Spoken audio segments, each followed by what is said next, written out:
fucking and then I'm gonna call ICE and have you deported. Whoa. Mike Perry lucky he's not a heavyweight, because I'll bring it to him too. I don't give a about anybody. Oh my goodness. If an opponent said something somewhat racist to you in your matchup, like, would that affect you mentally? Prior to bare knuckle, a lot of people don't know I was fighting in the backyard, and I didn't give a about the fight. He got off a trip from Mexico, like maybe 2 hours before the fight. Like, I was chilling. The current situation in Cuba. But moral of the story, bro, about with it, bro. And the only way it's gonna get fixed is if America goes in there and says, with the big says, "F you guys, we're here." Earlier, Malky mentioned that they're looking to really get an offer in my direction for a versus Platinum Mike Perry in dirty boxing. Jon Jones and Mike Perry's Dirty Boxing Championship 6 is coming back to Miami. April 10th, the promotion returns to where it all started with a stacked fight card from top to bottom. In the main event, the most polarizing man in dirty boxing, the Wolf Rob Perez, undefeated at 3-0, faces heavy-handed contender Michael Garcia, who's 2-0 inside the DBX ring. This fight is for the Interim Heavyweight Championship. In the co-main event, undefeated standout Montavious Ware returns to face dangerous former UFC fighter Luis Saldaña. A fight with #1 contender stakes written all over it. And yes, Jon Jones will be in the building for an exclusive meet and greet. Catch it live and free April 10th on the Dirty Boxing YouTube channel. Tickets are on sale now. Overdogs Podcast. I got the famous shades on. I feel like a superstar wearing these. Wifey got them. What's up, everybody? Overdogs Podcast is back. Max out grabbing some brewskis, because, you know, that's what he do. Ski, he be drinking that Bud Light.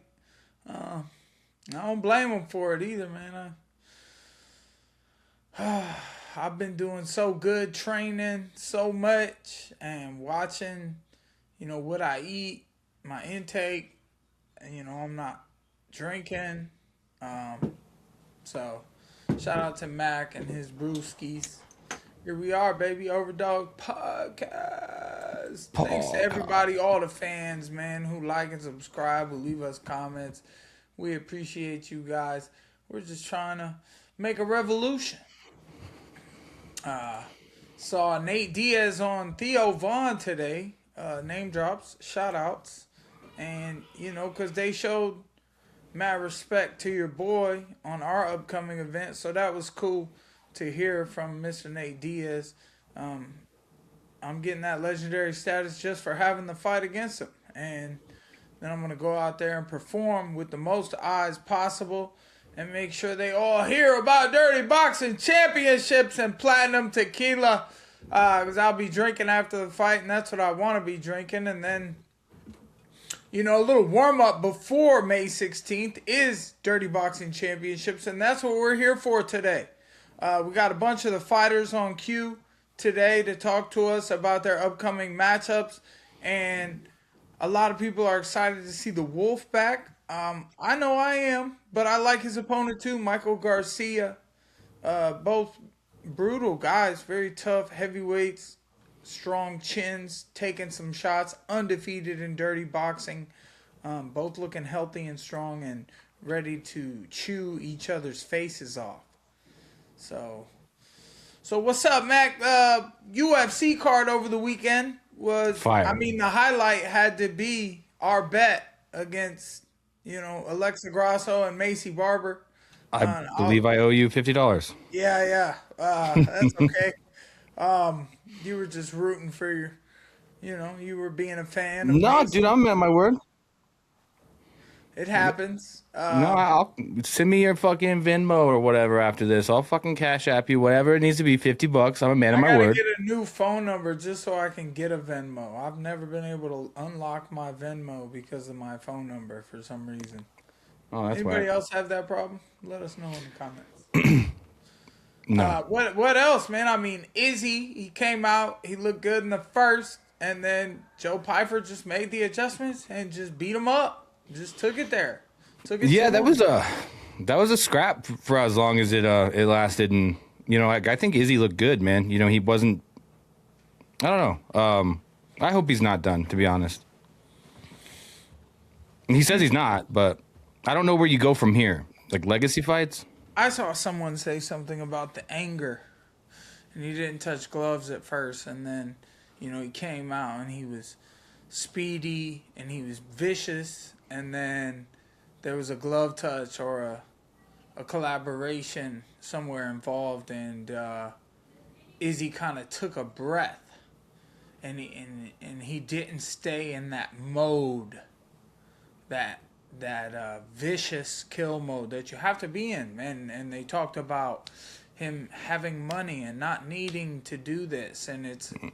But that's a driving factor for a fighter, is the fact that you don't need to do this and you're getting paid and you get to go in there and perform and put on for the fans. But you're up against top level competition. Joe Pyfer is just and was just prepared for the battle. They're both strong men who trained very hard for the occasion, and the best man that night won. Yeah, so, I mean, Joe looks good, man. Joe looks real good. For Joe, I feel bad. It's like I was thinking the whole time, should have went with friend of the show. Yeah. Well, and then, it'd be one thing like if Izzy looked way off, like looked like a former shell of himself, and then Joe walked through him. But that looked like, that was a really impressive win by Joe. But let's talk about the Macy Barber and Alexa Grasso finish. I mean, that's one of the... as far as women's MMA goes, one of the most brutal finishes ever. I shit myself a little bit. I shit myself a little bit during that one. That was a brutal one. What do you think happened there at the end? Like when Macy rolled over? Because some people think... Alexa Grasso just showed that championship caliber. Like, she just smoked her and took her out. And, with history and the fact that Macy Barber recently, not long ago, was pulled from a fight, health concerns. She makes it back in. She makes, all her medicals were up to date and everything was secured for her to get in the ring and fight. And then you just seen a championship competitor just take it from her. That was it. That's what you saw. And, I am not a fan of woe is me or like, you got in there to compete and the better person won. And some people, you can't have excuses after a loss. You can't change the story. You got to give it up to Alexa Grasso and her sensational performance. Yeah. That was filthy, dude. I can't even think of a transition like that. Like that fast. Like that was, like I said, it was like an Animal Planet kill, dude. It was so fucking, it was concerning, dude. I don't know. I think she was in shock after that shit, man. Saturday Night Live entertainment, buddy. Yep. You love to be concerned watching. Because Paramount, surely... I've seen all the memes about how Paramount just sat there. Zoomed in on her. Zoomed in on the body. But I just, I stated this opinion earlier that you said it. She was just in shock or so. Maybe she was in shock, and I don't think she was unconscious with her eyes open. I think she was just, that was her moment right there. She got shut down, and she was like, fuck, I'm going to get my camera time. Most guys have no idea that the shampoo and body wash they've been using for years contains ingredients that can disrupt hormones. I didn't either until I looked it up. I've been using the same hair product for years, just out of habit. Base Textured Essentials changes that. It's a texture powder and sea salt spray that gives your hair real structure with a natural matte finish, no buildup, no crunch. Silica and rice powder provide that hold without the helmet look. It takes 30 seconds and looks like you actually tried. If you've been doing the same thing with your hair forever, you owe it to yourself to give this a shot. Here is why I love it. There are no sulfates, no parabens, and no endocrine disrupting chemicals. Formulated for men who care about what goes on their body, not just in it. If you've been using the same product forever without looking twice what's in it, it's worth taking a look. Based Body Works is clean, plant-based men's grooming that actually performs. Use code OverdogsUSA for 20% off at basebodyworks.com and get a free toiletry bag when you buy a set, because confidence shouldn't come at the cost of your health.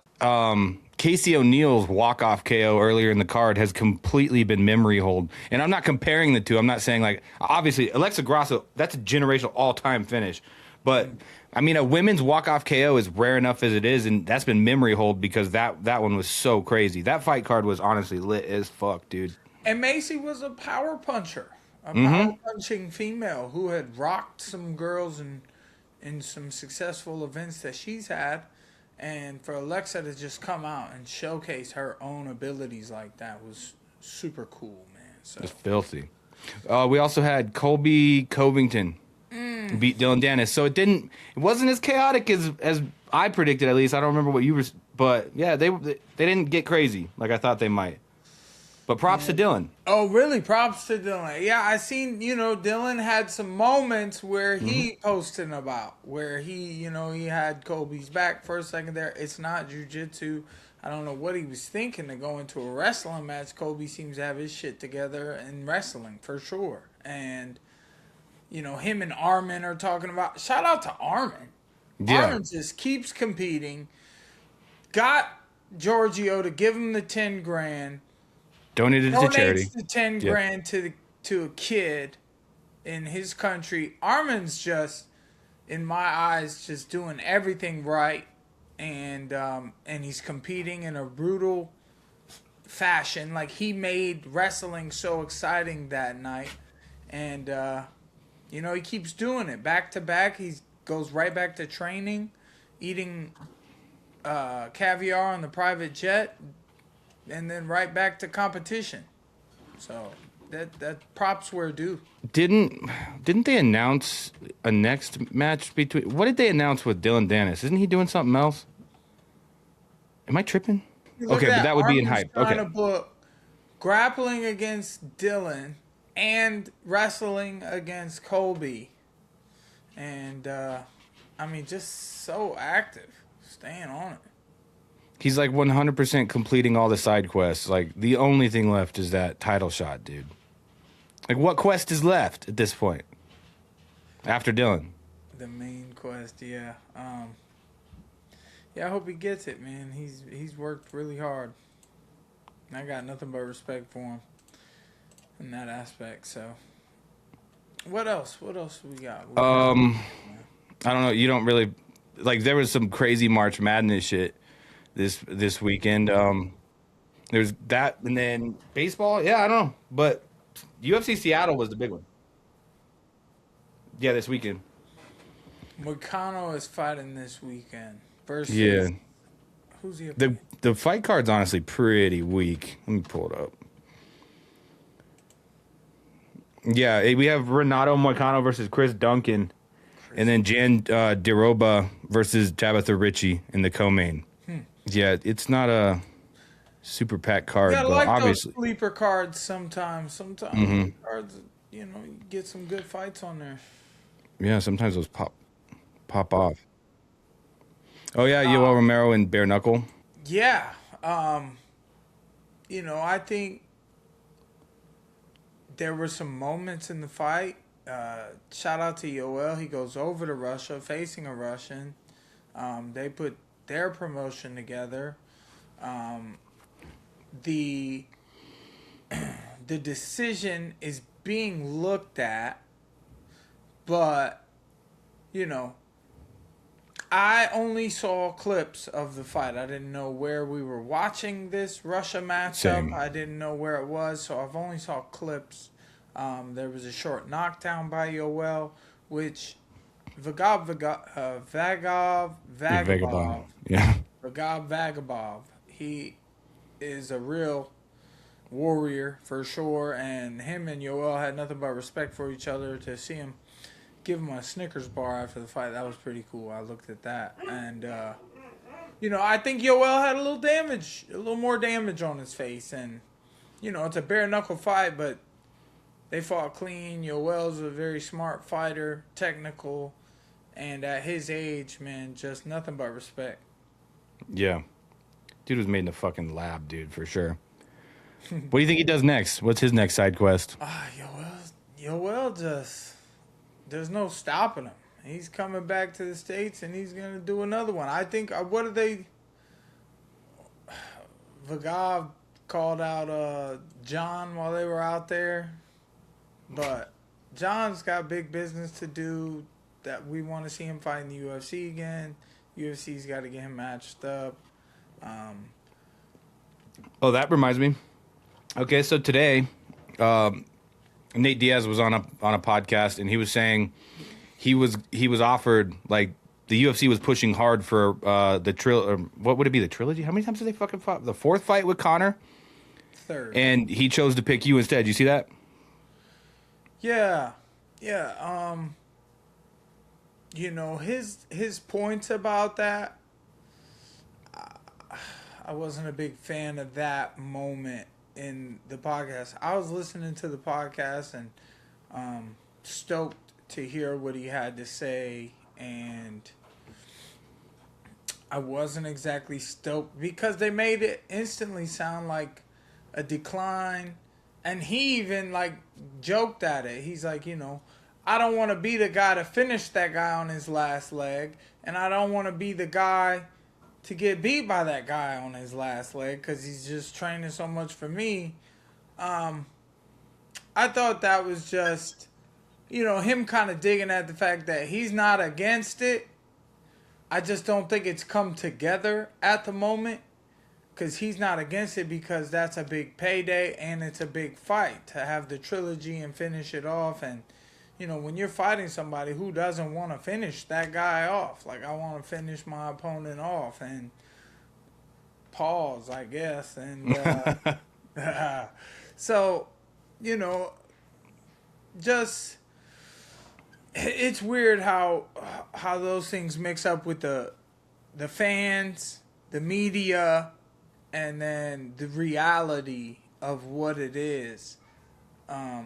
So he said he has plans for the next 10 years. He said he's chasing Jake Paul. He wants that rematch. And, if it could be in MMA. So I'm focused, tunnel vision on May 16th, my fight, my current matchup. And I'm training hard with, like, Terrance Mckinney, who just got a huge knockout on Saturday. Oh, yeah, shout out T-Rex, bro. What, 18 seconds? This motherfucker, bro. Every fight is just... This motherfucker. He just gets he just cleaning clocks, man. So, and he's an incredible mixed martial artist. His wrestling pedigree and ability is incredible. And it's been helping me so much in my MMA skills. His speed and his striking. It's a great look. So, I'm feeling really good about my training. And, like I said, I'm focused on this one. I'm going to handle business, and then sky's the limit. Sky's always the limit, but we're looking to have the most eyes that's ever been on an MMA event ever. It's actually really cool, man, that I'm getting that opportunity. You were on the John Anik podcast yesterday, and he was all fucking pumped talking about you going back to the UFC, like the idea of it. What if beating Diaz, and then let's say Conor comes back, and one potential matchup they've talked about is maybe Jorge Masvidal versus Conor. Wouldn't that kind of set it up for like a BMF fight if you both won? Conor beats Jorge, you beat Diaz. What if they offered you to come back to the UFC to fight Conor? Obviously, I think you take that, right? Well, it's plausible, I think. I think there's a good square triangle there between those names. Obviously, Masvidal said he was offered on the Netflix card, but UFC has other plans for him. We heard Dana White say about Nate getting an offer he couldn't refuse, and we'll see what happens after the fight. So let's see what happens. Let's see what the cards hold. And, you know, I don't like to get it too ahead of myself, but I got dreams and aspirations. I got goals, and I'm a bad mamma jamma. I train hard. I work hard. And, you know, I'm here to reap the benefits. Fuck yeah. Reap the rewards, man. So one thing at a time, man. Most shown MMA fight on Netflix. Hopefully 150 million people watch it. Like the Super Bowl, it was 130 watch the Super Bowl halftime show. So anywhere around those numbers, man. Y'all look out for Dirty Boxing Championship coming April 10th. I'll be on Netflix shortly after, and then Platinum Tequila should be on its way to my house at the moment. So we're ready for post-fight celebrations. You get like a whole crate or like a whole fucking pallet of it, or what? I need a whole pallet. Pallet. Before the fight, it's gonna be weird to get a whole pallet, and then I'm just like waiting until after the fight. Like presents under Christmas tree. Give me a bottle. Shit. $1,000 a bottle, though. Wait, how much is it gonna be a bottle? I think it's gonna be around 80 to 89, nice. And that might be pounds. So it's probably 110. Yeah. It might be a little less though. So once it hits the market, it's about obviously distributors purchase large quantities at a much lower rate, and then they tack their price on top of it after they purchase. So I think it should be around $80, $89. It's a respectable bottle. The taste is exquisite, to be honest, and then I know it's been a long process of me just talking about it, but I remember that taste. It's a dreamy vanilla agave. It's delicious. Hell yeah. How are you learning? Are you getting like who's helping you with the business side of it? Like, how's that process gone? Has that been fun? My partners at Gabriel and Spirits and my management crew, and you know, there's a whole like circle of life thing happening with it, and it's a 3 to 5 year process and plan, and there's been lots of time and money you know, pushed into the project. So, you know, just a matter of time. I'm actually going to get on a call with my partner here soon, so hopefully I should hear some good news. Hell yeah. I can't wait, dude. That bottle is so fucking sick, dude. It's like one of the coolest alcohol bottles I've ever seen, for sure. Thanks, man. I like Not pretty just saying that. things. I like pretty. You know, yeah. I try to be pretty, like Pretty Boy Perry. You know what I'm saying? Pretty Boy Perry. I mimicked a lot of shit that Mayweather did, man. I tried to, you know, follow suit and look at what success did for him and how he did his success. And you take little increments of things that these great, successful people are doing and you try to implement them into your own plans. You know, I got Platinum Promotions, Mayweather Promotions. You got... I think Mayweather has some alcohols, but, you know, Platinum Tequila. You know, my own fight promotion. I don't know if Mayweather has that, but it's part of Platinum Promotions. So, you know, just all around. I'm into real estate. You know, I got some real estate. He's got skyscrapers and shit, but people are saying didn't he sign up to do like 3 fights this year over the course of the next like 6 months? Dude out of money or what? Or do you think he just tries to get the bag while he still can? How can you be out of money? You got 18 Rolls Royces. You got 37 Cullinans. You got, like, bro, like, do you know how much money that is? Like 18 Rolls Royces and like some Cullinans. But isn't that the answer in itself? How could you be out of money if you have 18 fucking, like, maybe that's why. Like, I don't know. Because he's not. People just have nothing to do or say. They do just always say that. That's always what they say. That's just all they have to say to what? That's why Floyd's always out here. He is funny, though. I was going to say he, you know, like when he'll go in his bag and pull out all this money and then just Yeah. to give somebody like a 20. Oh, dude. All right, man. We got our guests in the building now. Let's bring them on in. Oh, talking money. There we go. It's Money Michael Garcia right there. What's going on? What's going on? What's good, brother? Good to catch How we up doing? with you again. Big matchup coming April 10th. You know, I know we just did something, but what can you tell us that you know about your opponent? Does he have strengths and does he have weaknesses?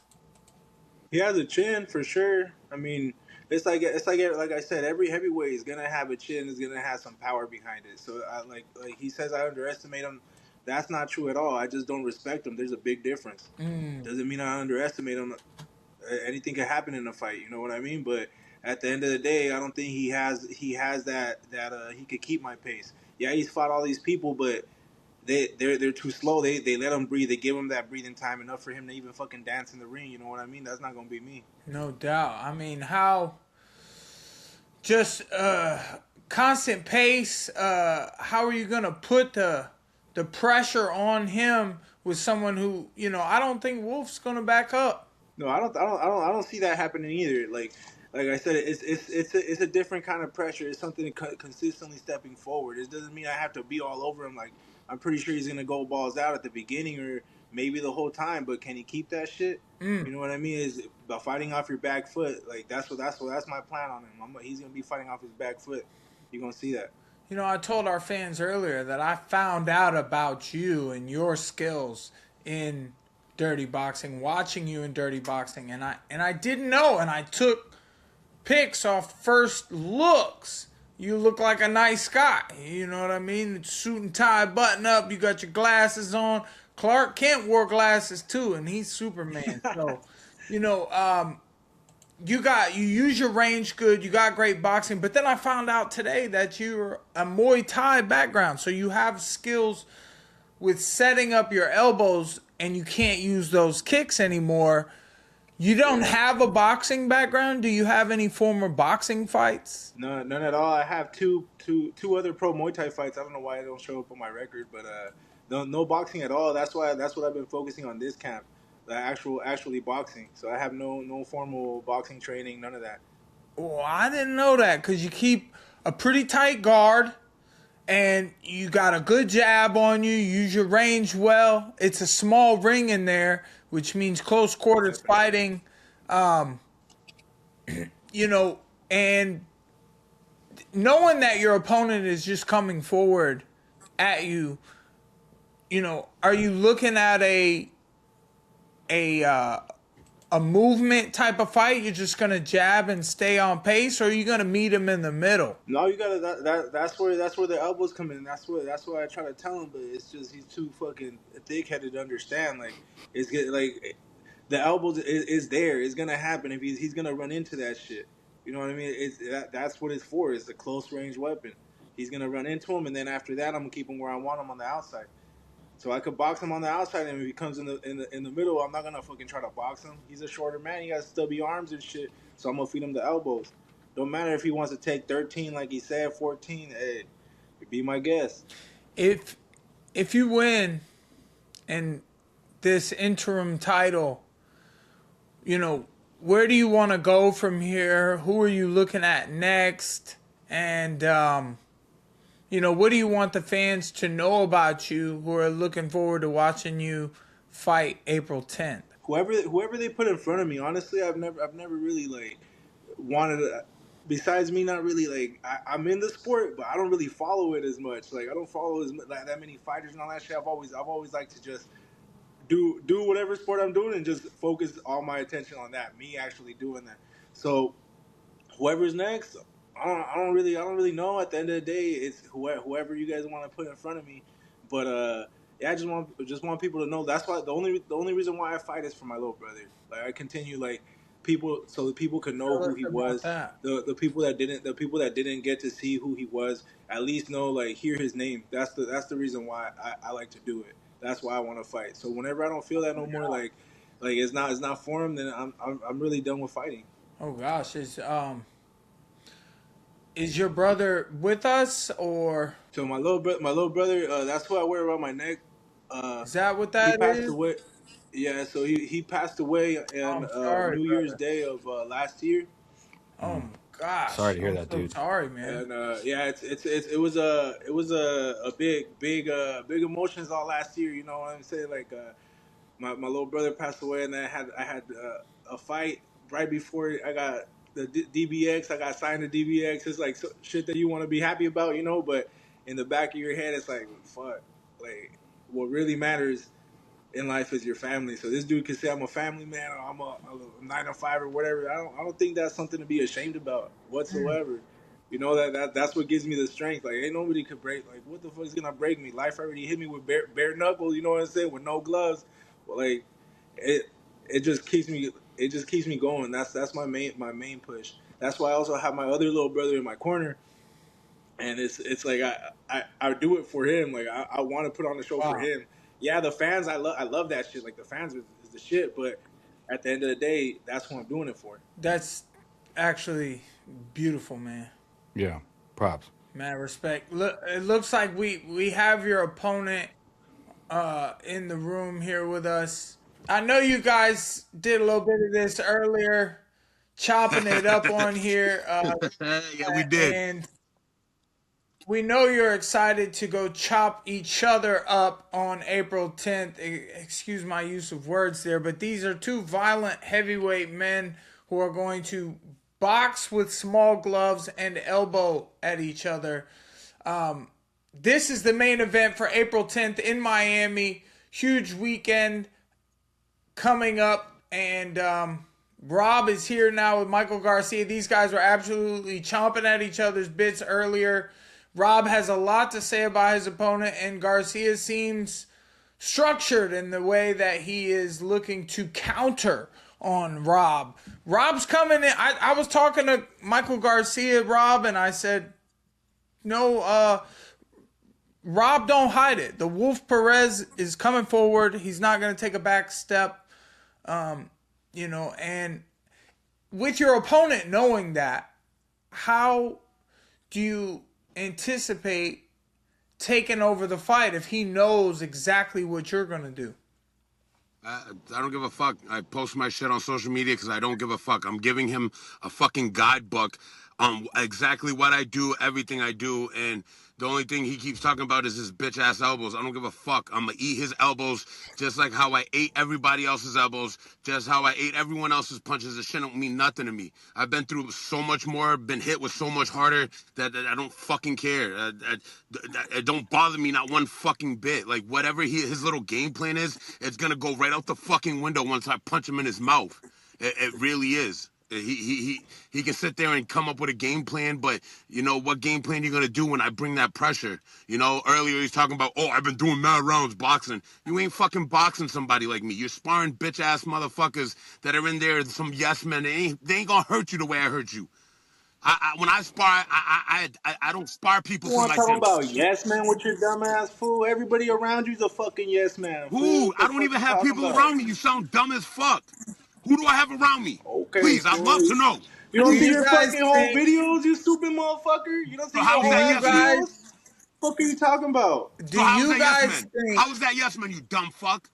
that you're both tough enough Exactly. that this fight possibly goes the distance? It's not. He's not gonna If it goes last. the He's not gonna distance, shit, last that's a even round. more time I could punch his stupid ass. No, you're not. You're not. You don't fucking fight. You've never fought that long. I seen your fucking record. Everything was first round. So kudos to you. But you never been in the deep end with a fucking wolf, bro. I'm gonna fucking annihilate you. And if it gets past the third round, which I doubt it will, you're gonna fucking regret it, bro. Your cardio's ass. You're built like a fucking bag of bitches, yo. You got no fucking muscle definition to you. All that fucking training you doing, all them fucking little whack ass elbows. What power? You don't throw with nothing with power, nothing with intent, nothing with velocity. Like, this is a walk in the park for me. I was more afraid of fighting fucking Mike Perry's butt buddy than you. You're you're a nobody. You're exactly what I said, a fucking nobody. You're only getting this shot because there's nobody else undefeated. And the only reason you're undefeated is because Victor quit, and I don't even think you fucking beat Levi. That shit should have went a 4th round.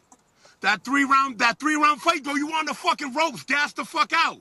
Like, come on, let's be real. I'm gonna take you to the fucking deep end, and I'm gonna fucking drown you. So laugh all you want, do all that you want. You train in your fucking garage, you fucking bum. My fucking coach trains world champions.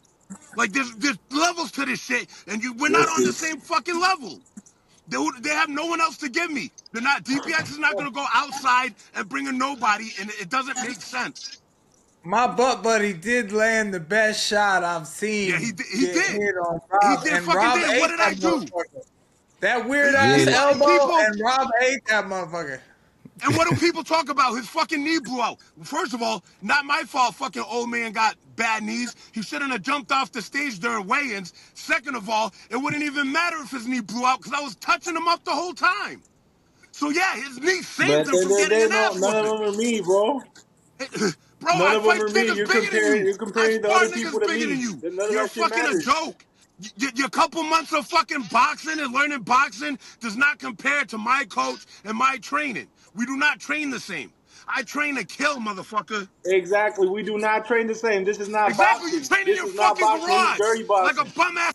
Read your you gotta fucking stay shirt. home and play That's when I daddy. do my extra work. You gotta stay home and play daddy. Work. That's why the fuck you train in the the garage. Yeah, if it wasn't for me, if it wasn't for me, you wouldn't have this shot. If it wasn't for the Wolf, you would not be fighting for the interim belt. That belt would be mine. They would laugh at you and watch, after I fuck you up, you're gonna have to start fighting other people. We're gonna have to start fighting YouTubers and other people that have big names. You're a fucking walk in the park. Do I need to screenshot you personally and show you the messages? You're a fucking joke, bro.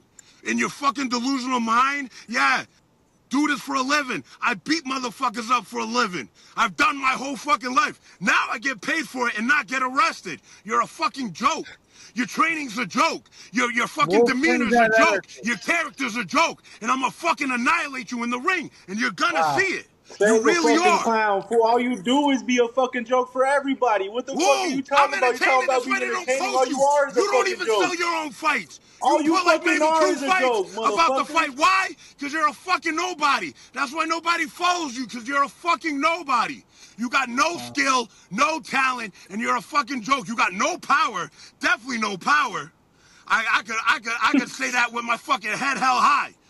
Do some more fucking push-ups and lift some weights, you fucking Gumby built motherfucker. Jump in, Mac. Jump in there, Mac. Let me throw a question in here. And the only reason they got me fighting you is because you got 2 easy-ass fights. I earned my fights. Say some shit about me and my fights. I earned every one of them motherfuckers. Even as Perry, he didn't think that fight I was going to last with Fabio. I think Garcia's last opponent is an incredible heavyweight who was undefeated in dirty boxing. They had a close fight. They went an extra sudden death round. The other guy was a good boxer, and Garcia just outworked them. He cleaned. He was more precise down the fight. There's a reason I didn't fight them. There's a reason I didn't have to fight Victor or I didn't fight Levi. And they wouldn't fight me either. Let's be real. I'm a fucking different breed. So you can, in your delusional mind, you really think you got this or you earned this? You're going to be sadly mistaken. You're sadly mistaken. And for some fucking odd chance you do beat me, or the ref stops it because of your bitch-ass elbows, I'll gladly give you your props. I'm a man and I can do that. But that's not happening. I've said it. I predicted all my fights. I don't give a fuck about you at all. I predicted my fights, bro. This is some shit with some real shit. That's the thing that fucking trips me the fuck out. You think you're the baddest motherfucker, fool. This is what the fucking rules said. If it was real shit, I'll wipe the floor with your bitch ass, fool. No bullshit. Like, I'll fuck your dumb ass up. If it was a real fucking fight, fool, you have no fucking chance against me. I'll pick you up and drop you on your egg head, You have no motherfucking chance against me, bro. I don't give a fuck. You're fucking the delusional motherfucker here is you, bro. Yo, you need mental help. What message do you want to give the fans about your business outside of the ring? What your name could be as household and what it could represent to fans watching at home when they see the winner, whoever gets their hand raised. What do you want that message to be to the fans? That's exactly what you better go back and do. I do this for a living, motherfucker. That's the difference. You, all you do is work and fucking, oh, I'm a great dad. Oh, yeah. Well, have fun being a great dad when you fucking both your eyes are shut, motherfucker. And you need to take a picture for your kids so they can see what you look like before I'm done with you. Because I'm going to fucking annihilate you. And think what you want. Laugh. Oh, I love it. Everyone else underestimated me. And look, I made fucking Mike Perry's butt buddy leave on a fucking stretcher. And I'm going to do the fucking same to you. I promise you. I promise you. You're not going to fucking make it out that ring walking. I promise you. I don't give a fuck about the rules. I don't give a fuck about the belt. I'm going to bring so much fucking pain and hurt to you. Take it as a joke. I love how you think, oh, you all talk. Oh, you talk. No, motherfucker. What I say, what I mean, and I mean what I say. And I'm going to show you. Oh, so you better be ready. You better pray to God, Allah, Buddha, whoever the fuck you pray to. You better be fucking ready, because I'm going to hurt you. I've been waiting for this for almost a whole fucking year. And I'm sorry that it got to be you. I wish it was Rosenstrike, which it should have been. But he want to go and beat his wife. That's the only reason you getting this shot, you delusional fuck. The only reason you getting a title shot. Other than that, I'd fucking laugh at you. I would laugh at you and you would never get a shot. So enjoy this interim shot that you're getting because it's going to be your last. All right, let me throw this in for Michael. So, because this was going to be my question anyway, but Rob, you've pretty much covered your side of that. What do you think, Michael, about his career and run in DBX so far? Maybe his past opponents. Go ahead and hate. None of them are me. That's what I'm saying. Like, yeah, these fools hit hard. They were just in the UFC for nothing, right? Like I said earlier. They all just ran the UFC and in the NFL, right, for no reason.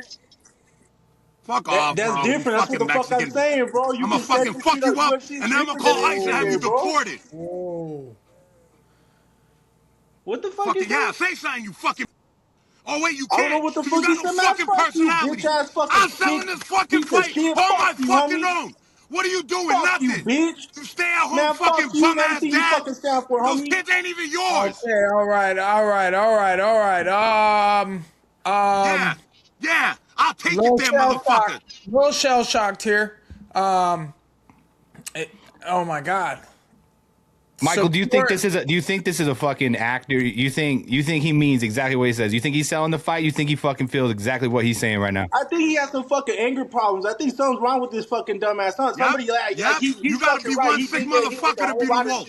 One sick motherfucker. Nobody even want to hear you talk. They want to hear the wolf talk. I'm gonna fuck your dumbass up. No, you're not. You, bitch. You didn't even Stop do that to your last talking, opponent. Shut the fuck You threw up. 13 fucking bitch ass elbows and I still hope I couldn't can drop land a fucking whole lot Victor. more on you, fool. I hope You're I can land a whole lot more sorry. on you. You're a bitch ass. fucking I'm gonna bum. show you. You're weak. Go make your fucking baby a bottle, you bitch, and I'm gonna make you yours. I want to thank you for coming on today. I'm sorry for the fuel that is being fed on either side, but you have a job to do. April 10th is stepping in the ring and being very angry at each other and letting them fly. May the best man win. I will win. I will win, and you better take a 2 weeks off from work, motherfucker. You better tell your boss you need an extra 2 weeks to heal up, because nobody want to see you go back to work lumped up, bitch. But, oh my goodness. I don't know. Yeah, I bring that energy. I bring that violence. Mike Perry lucky he's not a heavyweight, because I'll bring it to him too. I don't give a fuck about anybody. Ain't nothing fucking been ever given to me. I'm gonna fucking annihilate you, and I'm gonna show you why they call me the wolf. I'm gonna show you why I'm all over DBX's page. I'm gonna show you. Okay, fool. You ain't got shit to say. You ain't got nothing to rebuttal because you soft.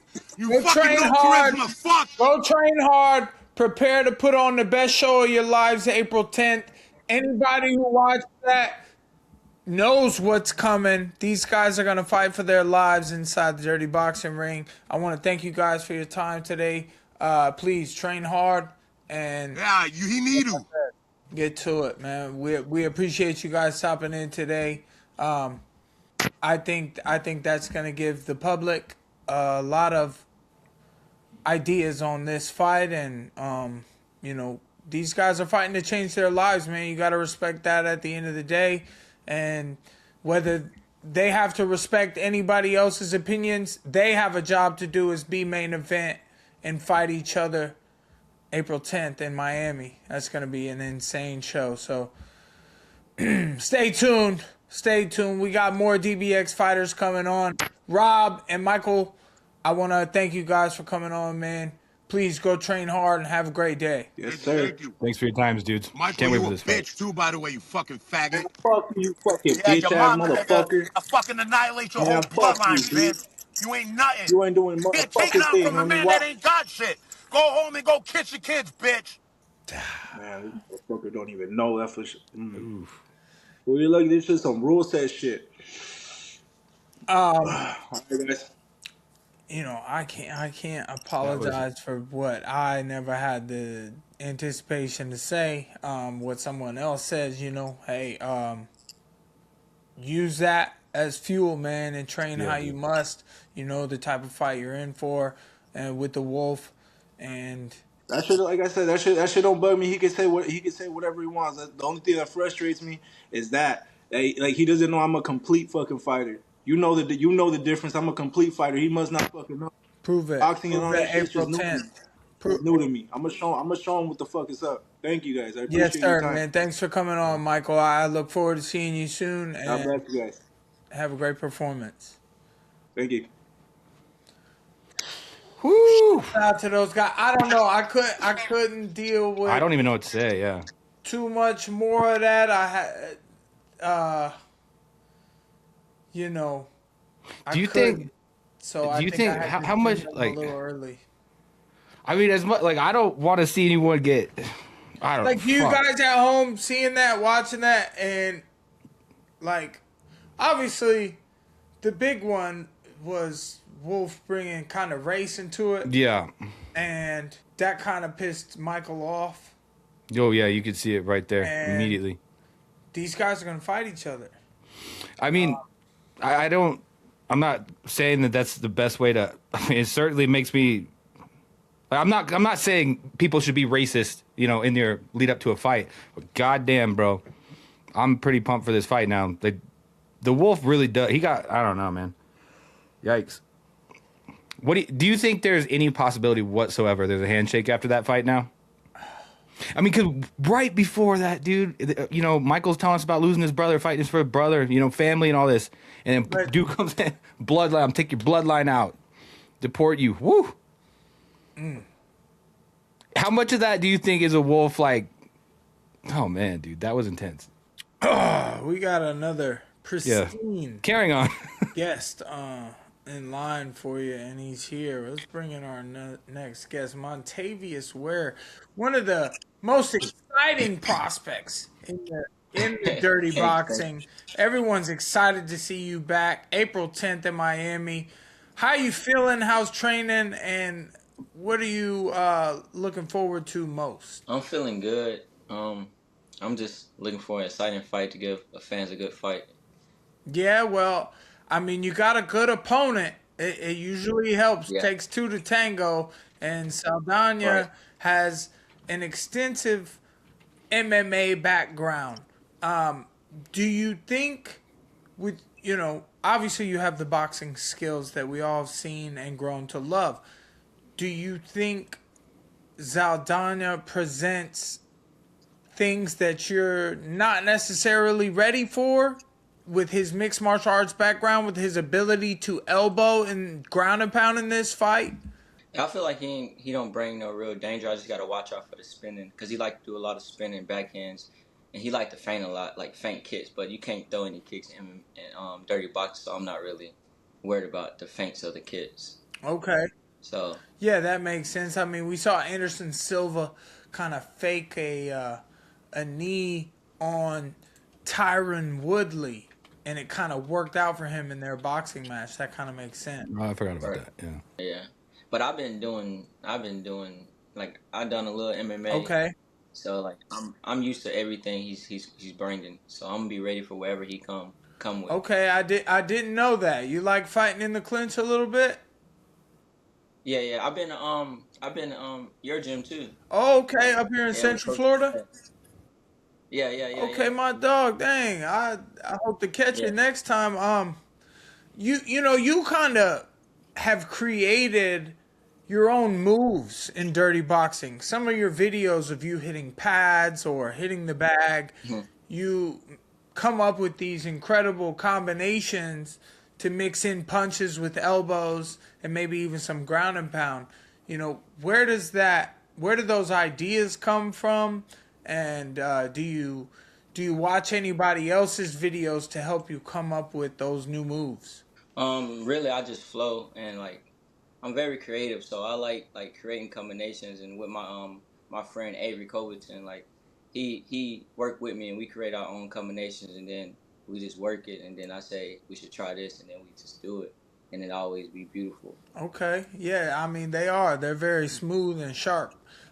So right before you came on, we had the Wolf and Michael Garcia were facing off, and they were. I mean, the Wolf is just It's heated, to put constantly it lightly. hounding and talking and saying bad things about Michael, and he kind of brought some race into it. I mean, he did, and that one kind of upset Michael. Does if an opponent said something somewhat racist to you in your matchup, like would that affect you mentally? Do you think stuff like that gets to fighters mentally? I feel like it get to some fighters mentally, but it really don't get to me mentally because I'm already ready to knock you out when you get in the ring. So you can say whatever you want; it ain't gonna change the outcome. Is it worse if they make you angry, or are you already in that mode? I'm really already in that mode. Oh my goodness! Here we go. We got his opponent Montavious Ware versus Luis Saldaña. April What's up, 10th fellas? in Miami. What's up? These guys might be a little different than our last face-off. Excuse me, Montavious, how are you doing today, Luis? I'm great, man. Sorry for being a little late. How you guys doing? Oh, that's all right, man. Don't worry about it. We're good. Talking with your opponent here, he said you don't really that he doesn't think you present a real threat to him. What do you say about that? Oh, damn. Well, we're almost there, man. April 10th, next Friday, we're going to find out. That's what I say. It's coming soon. He thinks his I mean, we've all become a fan of Montavious's boxing skills. How does your background in MMA help you in this fight, in these dirty boxing rules style? I think just my experience being in there with, so many fighters. I've been fighting since 2010. So I've seen a lot of looks. I've been at a lot of big gyms. So that's just my confidence going in there with to this fight. This I got is one for both of you. Montavious real quick. Yeah, go I was gonna ahead, ask. So you came in your first fight, dropped him 3 times first round, knockout. Spectacular performance. You met John Jones after all this stuff. Does that put pressure on you to double up, get another emphatic KO? No, not really, because I know what I can do, so I'm not really worried about what I did in the past, because what I'm going to do April the 10th, and it's put on the show like I always do. So Yes, sir. And what about you, Saldaña? Because you obviously also third round TKO, I believe. You put on a spectacle as well. Does that put pressure on you to fight a certain way? Put on a good show? No, it's likewise. Every time I get in there, I'm just looking to put on a good performance, put on a good show for the fans. My last fight, after that first round, I felt Joe Penfield couldn't really touch me, so I kind of just, I took it light. Honestly, once I found out he wasn't really a threat, I took it light, and I just kind of just took it light, and then ended up getting the TKO. But Montavious, he looks good. He looks like he's ready, and he brings a different threat. So hopefully he brings out the dog in me, and we put on a good fight. Hell yeah. One more quick one for you. Do you think being a former UFC fighter puts a target on your back for these young up-and-comers? They want to take out the former UFC fighter, all that. Does it put a target on you? Yeah, for sure. I mean, he's a young lion, and, everybody wants to get that win over an experienced vet. So it's a good opportunity for him and for me, too, just to showcase that I'm still here and I'm still a threat as well. This question is for both of you. What do you guys think is the best option, the top option for the skills that you'll need in dirty boxing? Under the rule set, does a wrestling background help you? Does Muay Thai help more or boxing help more? I feel like it's already in his name, boxing. So boxing will always, if you know how to keep somebody distance, you know how to use your range, then you can control the whole fight. What do you think about that, Louis? Yeah. How you gonna Well, I think it's better if you know how to mix it up everywhere. If you got that wrestling pressure, that boxing pressure too. Overall, it's boxing for sure. But with those elbows and ground and pound, just you can't get there without the boxing. But yeah, boxing. Like ground and pound, like that's everybody's natural ability to do. Yeah. Finish the fight once you get it there. Yeah. Yeah, I hear that. So, Louis, do you think people are counting you out because of Montavious' boxing background? I mean, they might be. He has a boxing experience. This is his game. But I'm just an overall well-rounded fighter, and each opponent's different. Each opponent's a different fight, so I'm just excited to go in there, showcase my skills and put on a great show. That's great. I mean, that's what we all simply say, right? We want to benefit ourselves and our families when we go in there, but when it comes time to go in there and it's really focused on tunnel vision and it's time to go to war, I know it's not real war.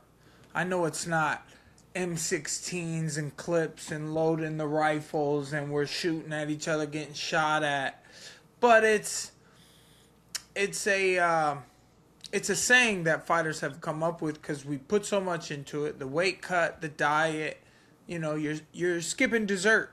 That shit adds up after a month. You're like, damn, I kind of want some cake, and you can't have any. And you make weight, you rehydrate, you get in there, and what is that mindset like on the walkout? What feelings are you guys having when you're walking out? Are you having thoughts of the success or what it means you'll be on a private jet tomorrow if you show the world your skills? What does it mean to you on that walkout, that moment when you're stepping in the ring? To me, I feel like I walk out, I'm just cool as a bomb.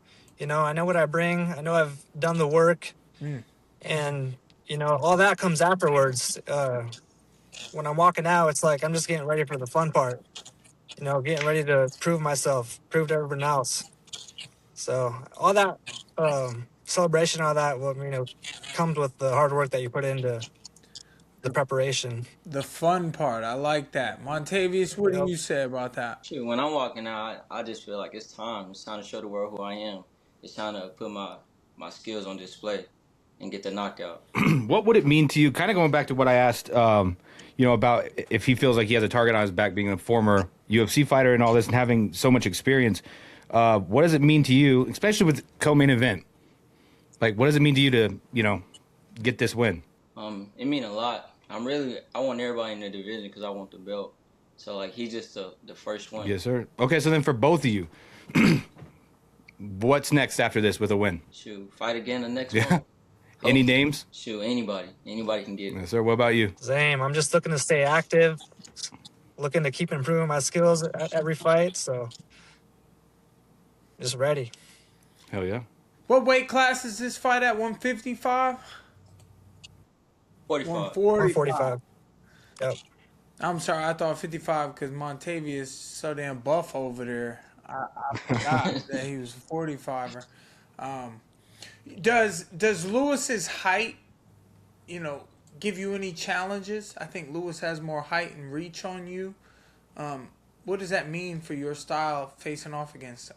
That mean nothing. Like, I'm short. Like, I've been short my whole life, so I've been having to spar people bigger than me. I've been having to fight people taller than me my whole life. Everybody who I fought been taller than me, so he's just another body. What about you, Lewis? Does his little bit shorter, stocky build, he's going to be moving his head in boxing? What are you looking to do? Touch him at range? Are you looking to move forward on him? Obviously, we can't give everything away, but you guys are going to go back and forth in that ring. what are you looking at against his matchup? Yeah, well, keys to these boxing fights, you just can't stand still. You can't stand still. You get hit like that. He's short, but I'm pretty sure he has longer reach, and he's Okay. explosive. So you just got to be on your toes the whole fight. So I'm prepared. I'm sharp, and I can't wait to go out there and face him. We're looking forward to it. If you guys want to tell the fans anything that are looking forward to watching you on April 10th, and maybe any new fans who might want to tag in, please give a message to the Dirty Boxing fans, the Combat Sports fan, the Montavious Ware fans, the Louis Saldaña fans. Yeah, so just tune in April 10th. It's going to be fireworks. Tune in to Dirty Boxing and don't blink because it's going to be a good fight. Okay. Respect. Same for you, Montavious. Stay tuned and enjoy the ride. Let me get one last one. You don't have to, but give me a prediction for how you win this fight. Like what round? Anything. I'm looking for a TKO any round. Any round? Yep. Pretty open. Second round knockout. All right, there we go. Oh, you calling second I round? want to make him. You calling second, so you think he's gonna be on it enough? He's gonna be moving those feet like he said. He's gonna be jabbing. Not at all. Not at all. It's because I'm allowing it to make that happen. He wants to see more time in the ring. All right, fellas. Well, I really want to show my skills more in the first round. The second round, he better be on his toes because I'm coming. No diddy. Sounds good. oh my gosh. Well, fans, I'll tell you, these are two very talented fighters, and they're going to throw down Dirty Boxing April 10th in Miami. Live co-main event, DBX 6. Thank you guys for your time, man. I look forward to seeing the fight. Hell yeah, boys. Yep. Thank you guys for having us. Respect. May the best man win. Y'all just go ahead and hit that leave button at the bottom, and we'll get to the next set of DBX fighters. Thank you for your time, fellas. Cheers, man. Those were way different. That's what I was gonna say, dude. Like it's such a gear shift. Like we went from just straight up, to super respectful. I mean, knock him out in the second round. No issue with that. Was it just chill like that? We had to shift gears hard there, bro. That was a struggle. Fighting is a trip, man. Fighting is a fucking trip, dude. I didn't say it. Oh my goodness. And I don't agree with what he said. With what? I'm just saying about the wolf, what he said. Like, I know, dude. My kid's a Mexican. I know you have a Mexican flag sitting right there. And that's why I'm wondering, like, how much of it is him. Yeah, but the wolf will let me have it. He's like, my parent better be lucky he's not a heavyweight. Fuck that. I tried to spar the wolf. And he had gout. Yep. I tried to spar him when Biggie Boy was fighting for the world title at Dirty Boxing because Wolf was going to be there or something. And I'm like, because he's always trying to spar me. And I'm like, are you ready to spar this week? I was trained up. I was fucking ready. And now he's been calling me out ever since he got healthy. I don't know anything about gout. I heard that you get it from eating like shit.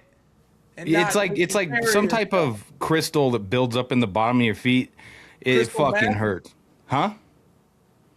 Yeah, it's meth feet. You get meth feet and then you take it out and you smoke it? Yeah. Okay, peep this though. So what I keep trying... Dude, do you think... Because, I mean, you were catching strays, like you just said, from the wolf. How much of it is that straight up him? And how much of that is him selling the fight? Or, like...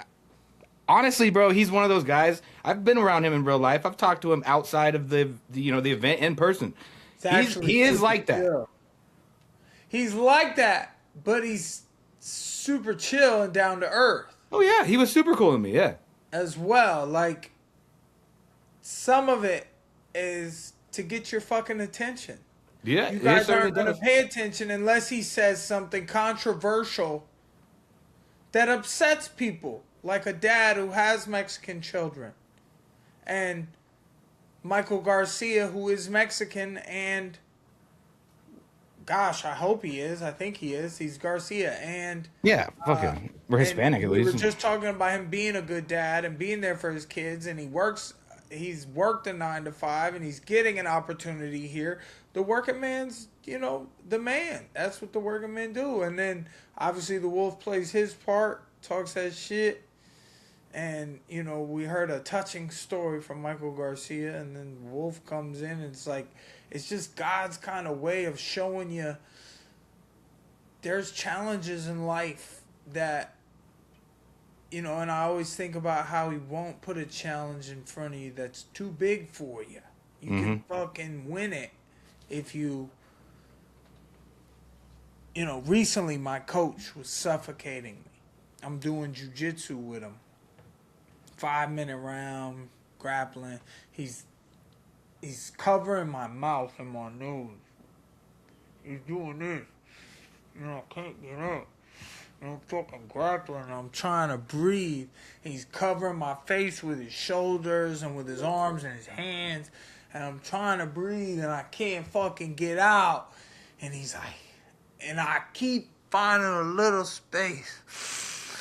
I fucking get some air and hide my head. And like, it was actually a cool moment. And he's like, I'm trying to see where your heart's at. I didn't fucking quit, dog. I got out. Sorry, Bags just texted me. It threw me off.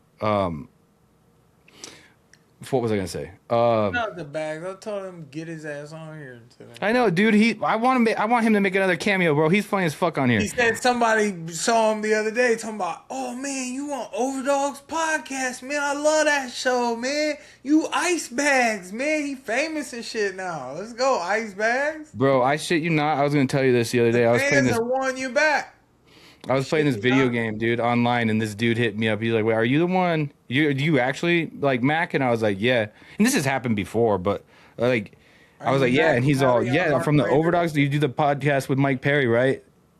And Joaquin?" And I was like, "Yeah." And he was like, "I don't know. It throws me off when that happens." And he was like, "Yeah, Joaquin knocked me out in the regional scene a couple of years ago, but I'm a big fan. Thought it was funny." But anyway, going back to Bags threw us off. Oh, here we go. Yo, the cash cow, El Gallo. What's up, my boy? Yeah. What's up, man? How you doing? What's up, my boy? Big How you guys victory. Big win Thank at you, man. BKFC recently. Huge knockout. I love the AI video of why they call you the cash cow and you're sitting there punching me. Whoever's watching the video is getting bare knuckle punched in the face. You come on over to DBX6, Miami Zone. I mean, are you selling the crowd out by yourself? What's up, man? April 10th, Dirty Boxing 6, El Gallo. You already know it, brother. It's gonna be the whole city's gonna be out there. Everybody's excited to see me throw some elbows. It's gonna be fun, man. It's gonna be fun. Yeah, Coming to bring the violence, bro. What do you think about the rule set at Dirty Boxing? It's a little different from BKFC and what you've Yeah, been they are. most recently doing. Have you changed your training at all? Yeah. Of course, we we're incorporating different things, but overall, regardless, bro, when you got the dog in you, you adapt. You adapt in moments. So I'm excited. I'm glad that the opponent even changed and I got even more of a game opponent. So it's gonna be a fun one, bro. It's gonna be a fun one. Yes, definitely is. I mean, where was the last BKFC fight? It was in Miami? Yes, sir. Miami. Yeah, Hollywood. that crowd was super hype when you got that win. Yes, sir. And when did you sign with First Round Management? Probably about like 6 months, 7 months ago, something like that. Yes, sir. They get right to work, don't they? They start putting plans Yeah. together. 100%. 100%. I love it. Yeah, shout out to the Cowas, man. Those are my folks too. And big business being done here in Dirty Boxing. El Gallo, Miami Zone. What message are you looking to leave the people with on April 10th? I mean, no matter the stage that I fight in, I'm always going to come and bring the fight. You're not going to see me change anything. I'm always going to come forward. I'm always going to be the aggressor. And I'm always going to look for the blood, but I'm always looking for the knockout. So, I'm just excited to, you guys gave me the opportunity to showcase in a different platform. I feel like now I got the gloves on. It's a little less violent, but at the same time, we got the elbow. So, there's still going to be blood everywhere. I'm excited, bro. Where is your boxing style from? I mean, bro, I have a Cuban coach, so it's based Cuban boxing, but we adapt to like bare knuckles, so we use our elbows a lot for like a lot of defense and things like that. So it's a little familiar already, being involved with him. So Did it's a different style. It's more like a bare knuckle style boxing. It's not much like boxing. Okay, but you still utilize some of the foot movements, and it's just a little more fighting inside the clinch. Yes, sir. Exactly. Yes, sir. Yeah, I try not to hold on too much. I wish when I fight bare knuckle, I'm like, hey, if you want to grab on, go for a ride, go ahead. I'm just gonna be doing this, and I'm in the pocket. You know what I'm saying? 100%. 100%. Did you see any of Yoel Romero versus Vagabov, the Russian bare knuckle that they just did? Yes, sir. I did see it, bro. I felt like they robbed the shit out of him. I heard that they got it back though, right? They got the win. They are looking into it, but I don't know if they are giving up the win. It was just a respectful thing between such a great like Yoel, the Russian Athletic Commission, if there is one, and just respect between two great athletes who went out there and fought. Yeah, they did go out there and gave their all. So I mean, dope, especially at their age. Yeah, At their Yoel age, is old. for real. 48 years old to look like that and compete like that. Yeah, bro. The other guy was old too. He was like what, like 42 also? Okay, he was a little bit younger. A little younger, but he was still like, still at 42, you already been in the game for a while. Right. So Right, I know that's right. So speaking of that, when you're the cash cow and you get a big event and the whole city shows up and you put on a great performance, what message, what do you want to build off of that? How do you create a business out of that? And what message are you selling and showing to the people? that's a good question, bro. That's a great question. I mean, bro, obviously, I'm new to the game. I'm pretty sure we had this conversation before when I spoke to you. I started I'm about in April 21st, I made 4 years of my debut, my first fight ever in my life, So I'm new to the game. Obviously, there was a lot of things that I messed up when I started getting money at the beginning. I fucked up a lot of money. I messed up a lot, And now I'm starting to learn. I'm already 30, I'm getting more mature. And now I'm starting to look into what you're saying, like, how do I build off of this? Because the fighting game is not forever. One injury it happened to me. It got me hold off for 9 months, So I had to start thinking like that now. So right now, I can't tell you something solid that I'm really looking into, but obviously I want to still be part of combat sports, So right now, I have my coach and one of my boys that we're looking into. My coach has a non-profit organization. And I want to help him, so he could retire comfortably because he's gave his whole life to the youth in Miami. Mm-hmm. He's helped a lot of people like George Masvidal, took him out of the streets and made him, a stud. Yeah, so a lot of other guys, boxers, a bunch of professionals, Jermaine Taylor, a lot of people he's helped out. So I want to get back to him. So right now we're working on a project trying to build a bigger gym for him. We're gonna start off there. At least we're going to have our first business running in, by me and my team, So we're going to start there for now. Our investments are going to go into that for now, help my coach and something to stay for us, And we're going to get back to the city. We're always going to be helping the kids, helping with the community hours, things like that. We want to still do that type of stuff, But yeah, bro, obviously I have to come up with something out of this because the crowd that I do have, is a blessing from God. It's not me, bro. It's God blessing me with that, that people support me and want to come out to see me.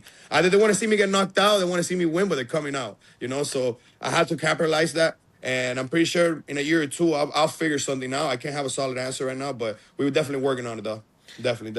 Hey, I hear you, brother. I mean, I put a little in here and a little in real estate and things like that, but I don't have that business market yet. I don't have, some shop that people can come to and see Platinum Mike Perry. And you're getting that door open with a gym, a nonprofit organization, someone who gives back to the community. I mean, those are all very positive and good things. So I wish much success for you. Did you ever drop the name of that, dude? What's the name?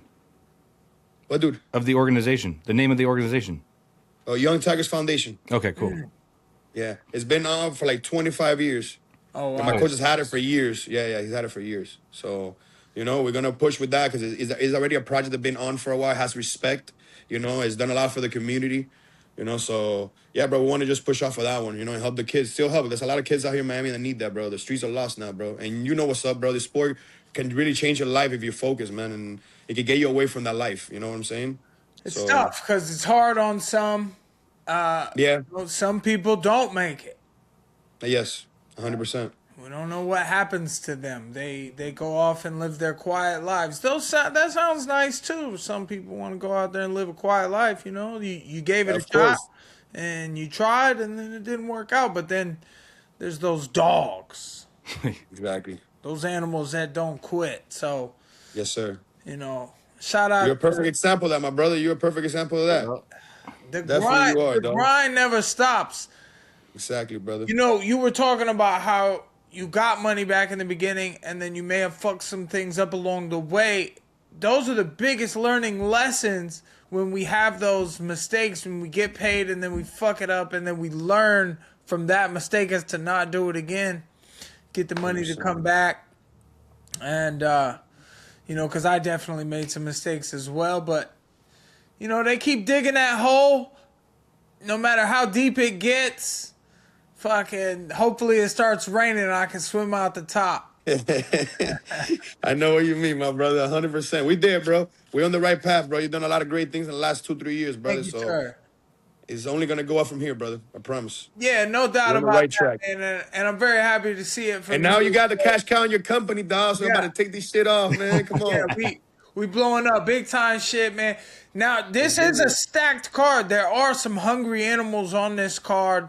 Yeah, I got 2 of my teammates that are fighting. They're fucking killers. They're coming in for knockouts. You guys are training together and then fighting on this card together. Yeah, yes, sir. Yes, sir. Leo Acanda, Block, and then Rudy Mora. Both of them are fighting. Ooh. Yes, sir. When you fight on the same card with you know, some of your teammates, does their performance affect yours? Like, does it stress you out at all, or is it more like we're all going in this together? We are going in this together, yes, and obviously, like it happened my last fight. Or the first fight for my team, it was 3 of them, right? The first guy won, and the second guy lost. Yeah, and I was like 2 fights after, so it kind of like messed me up a little bit. I went back in like, no, hold up, I got to make up for that now. Yeah, for my coach, you know, I got to come and look what I did. I made a statement, you know. So it's all about how tough you are mentally, bro. You know how Mike said, you got to be a dog. No matter how deep the fucking hole is, you got to figure the fuck out, you know. For sure. So just got to dig, bro. Okay, I got a question for both of you guys that I've always kind of wondered. So you both do BKFC, you fucking crush at that. Is there, like, when you move, so now, Mike, this is for you too, because you're fighting in MMA again. When you go from bare knuckle to fighting with 4-ounce gloves, is there something about it, like you're like, fuck yeah, now I can really let my hands go because you don't have to worry about breaking them? Like, is there any benefit, or are you kind of Like, what's the difference in being excited for a BKFC fight and then one with 4-ounce gloves? Go ahead, Gallo. I feel like the best part about it is that I don't feel like you gotta mind the punches as much. Like, there's not a cut really like that bad. Maybe with the elbows now, dirty boxing, you know, and MMA probably also, you know, but when it comes down to the striking, like the simple jabs ain't gonna cut you, and you might have a risk of like the fight getting stopped. Cause that's really the bullshit in bare knuckle, you know. You're winning the fight, the guy cuts you, and then now they stop the fight just because your eyelid is open, and then you're winning the fight, and now you fucking TKO. You know what I'm saying? Technical stoppage. So I feel like that's more of a thing. Like, people like me and Mike, like don't give a fuck about getting hit. It's easier to us get in the pocket quick and get in there, because those little jabs ain't gonna do shit. And once we're in there, we're gonna fuck you up. That makes sense. You know? Yeah. So you're just you don't have to worry so much about taking little shots. So like, you don't get one of those. I still respect my opponent, but you lose a little bit of respect for them. A little, not in a bad way. More like confidence. Like, okay, easier now. Boom, I'm in there. That's how I feel going into this fight. You know what I'm saying? Interesting. So, there is something there with, you know, the bare knuckle aspect, and a lot of fighters don't even want to go over and try bare knuckle, right? Like, guys in the UFC or boxers, they're like, I don't want to fucking take the gloves completely off. I went back and I fought Jake Paul with 10-ounce gloves on, and it was even weirder. So I haven't gotten to go from bare knuckle to 4 ounces. I spar with 16s. I'm like, what's the big deal? But, you know, Jake hit me with some heavy shots that didn't hurt at all. If they were bare knuckle, they would have lacerated my face or something, and I would have been more visibly hurt. So, you know, I do like that I learned how to implant these knuckles on people's face, bare knuckle. It is a good skill. And that's one thing we kind of took into consideration with the creation of Dirty Boxing Championships. I thought, and I told the teams in the meetings, hey, top level competition, world class fighters, they're not jumping in line to go bare knuckle and take their gloves off. So we got 4-ounce MMA style, dirty boxing style gloves, and we made it a striking combat sport with small gloves, so these guys didn't have to worry about their hands or superficial cuts, and we just have barn burner fights. So Hell yeah. Yeah, it makes it easier to bring up the names that you would like to have in it. You Yeah. know? It's a little easier. There was a while there where a lot more fighters were willing to come and try BKFC, but then we saw people like come in and fight, like guys like you, and like the Luke Rockhold fight. Learned real quick, nah, this isn't for me. Real quick. Yeah, and then Paulie Malignaggi, he went out there, broke his hand. It's like people just, it's a different People don't fucking thing. understand. People don't understand this. Like, bare knuckle is different, man. Like, you got to be a gangster being there. And you got to be physically tough, too. Like, your genes, you got to have good genetics, bro. Because there's people there that don't last because their hands break too much and this and that. And that's it. They're fucked. That's it. Well, speaking of that, dude, how do you think you have such a good finish rate? Like, where do you get your power from? Bro, to be honest, I don't know if it's genes. My dad was a fighter, too. And supposedly he was a 132-pounder, right? And he used to hit like a fucking heavyweight. Everybody used to say that shit. All his teammates, everybody that I meet now. So maybe it's like that, but also from baseball, I feel. I was a catcher. Dude, I've always said they use their hips the best, bro. You know how to torque into a punch 100%. Yeah, like my hip rotation is faster than anybody in my gym. And they're fighters for way longer than me. It's just athleticism that I have from baseball, from being a catcher, from going from the bottom up and just throwing, like that movement so many years. That's so funny you said that. I've always said that. Baseball is one of the best team sports for transitioning to fucking punch power. Bro, and a baseball player can play any sport and fight all day. Every baseball player I know can crack, bro. Yeah, dude. Can crack. It's the hips. It's the hips for years and years. Imagine I have one side of my body that my obliques and my abs are even bigger and stronger. And you were a catcher, so you that were rotations to one side all my life, to that one side. Yeah, you were a catcher on your knees throwing it fucking over the rocket to second base. No, and I used to throw fast. I used to throw like 97. Jeez. So I used to throw gas. Wow. That's where power is coming from. I was a stud. I was a stud in baseball, bro. I found the streets, started eating shit, got with the wrong girl, and started doing drugs, parties, this and that, and fucking went off, man. Yeah, I didn't become a Hey, but God had a better plan. Look where I'm at. Now he's throwing fastballs inside the ring at his opponent's faces. Look at Definitely, my brother, 100%. I didn't know that about baseball. I guess I never really thought about it, but I had a friend. He had these crazy forearms, and he used to swing the baseball bats. Like, he would take a few. So much, and every time you throw the ball, you got to use your hand like this. Every time you throw, you go like this. Yeah. So your wrist is always working. Your forearms are super strong. Yeah, it makes sense. Yeah. So I mean, whenever you see like a baseball player throw a punch, like when you see someone all arm punch and it's like this guy's never thrown a punch in his life, have a baseball player hit pads. They have torque, like they can hit. The technique. If anything, they over torque. Yeah, dude. They overpass themselves every time. Yeah, it used to happen to me. I used to overswing and fucking fall like dead ass. I love that, dude. Many stories in combat sports of a former athlete, whether it be NFL. I don't know if there's names that came from like MLB. I guess they probably got paid too much to have to fight somebody. Oh yeah, those guys. If you made it to the MLB, you don't ever gotta fucking do nothing else, bro. NFL though, we've had one of those contracts is for life, bro. Yeah, dude. Play 5 years and retire. You're smart as shit. I'm trying to think of the famous fighters that were baseball players. Like, so Dominic Reyes played baseball in the UFC. You know what I'm talking about. And then like Takanori Gomi was a really good baseball player from Japan way back in the day, Pride days and everything like that. Who else? Oh shit. Yeah. He used to knock people out too. Oh yeah, Fireball Kid. Fuck yeah. Hey, a quick political question here, Brian. Interesting. You're Cuban, right? Yes, sir. Right. I got that wrong once. I was sorry about that. You funny as hell. Sir, oh, man. the current situation in Cuba, last I knew, they have no power except for apparently a 5-star resort hotel. Restore hotel, brother. Yeah. They got power and lights on, but everybody. Do you have family there? Yeah, bro. Is there I any still have word a on few what's family happening members over out there? there. What's Yeah, going man. on? It's bad, bro. There's no food. There's nothing. They The can't water cook. is They off from the can't fucking eat. sewer. They can't drink. Brother, nothing. There's nothing there, brother. Oh my Like god! nothing. Like you could have $1 million over there and you can't find anything because the government's not giving nothing to the people. Like they stopped everything, but they're fucking loaded. They live in a little island around the city, like it's like around the coast. And if you look even on the maps, the motherfuckers got yachts, fucking planes, all type of shit, mansions that you don't even see here in Miami, like stupid mansions, 20, 30 acre lots, shit like that. And then the people are fucking starving like a few miles away. And the people who have those mansions, those are American people. No, those are the Cuban Those government are people, like Cuban families of government people. Fidel and all that. Everybody he's left. Everybody Fidel left on power. Oh Those my. motherfuckers.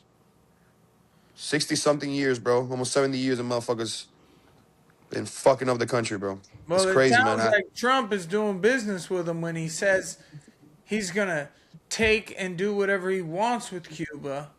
I Sounds like fucking he's hope, bro. talking to them, or he's going to overthrow them. What do you think? Whatever he does, brother, whatever he does, he just got to put his hands there. And hopefully he don't take a deal, being honest with you.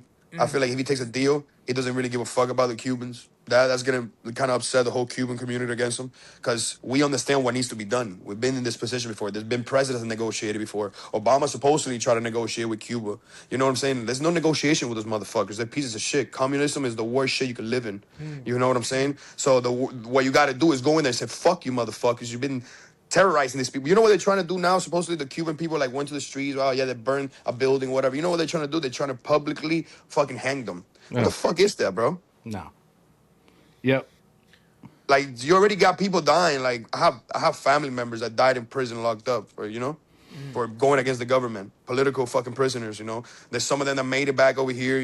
Some of them are still over there. Some of them are out and they live hiding. You know what I'm saying? But moral of the story, bro, that shit's fucked up over there, bro. And the only way this shit's gonna get fixed is if America goes in there and says with the big dick and says, "Fuck all you guys, we're here." And that's the only way. They've done it to other countries. What the fuck can I do it to that little ass country? Yeah. They did it in the Will Smith and Martin Lawrence movie. Yeah, for real, right? They went to Cuba Right, dog? and they pulled up on the beach and was shooting and shit. That's what I'm saying. But you telling me they can't do it for real? But we have the craziest technology in the fucking world, bro. We're American, bro. Some people don't really, they just don't get it, dude.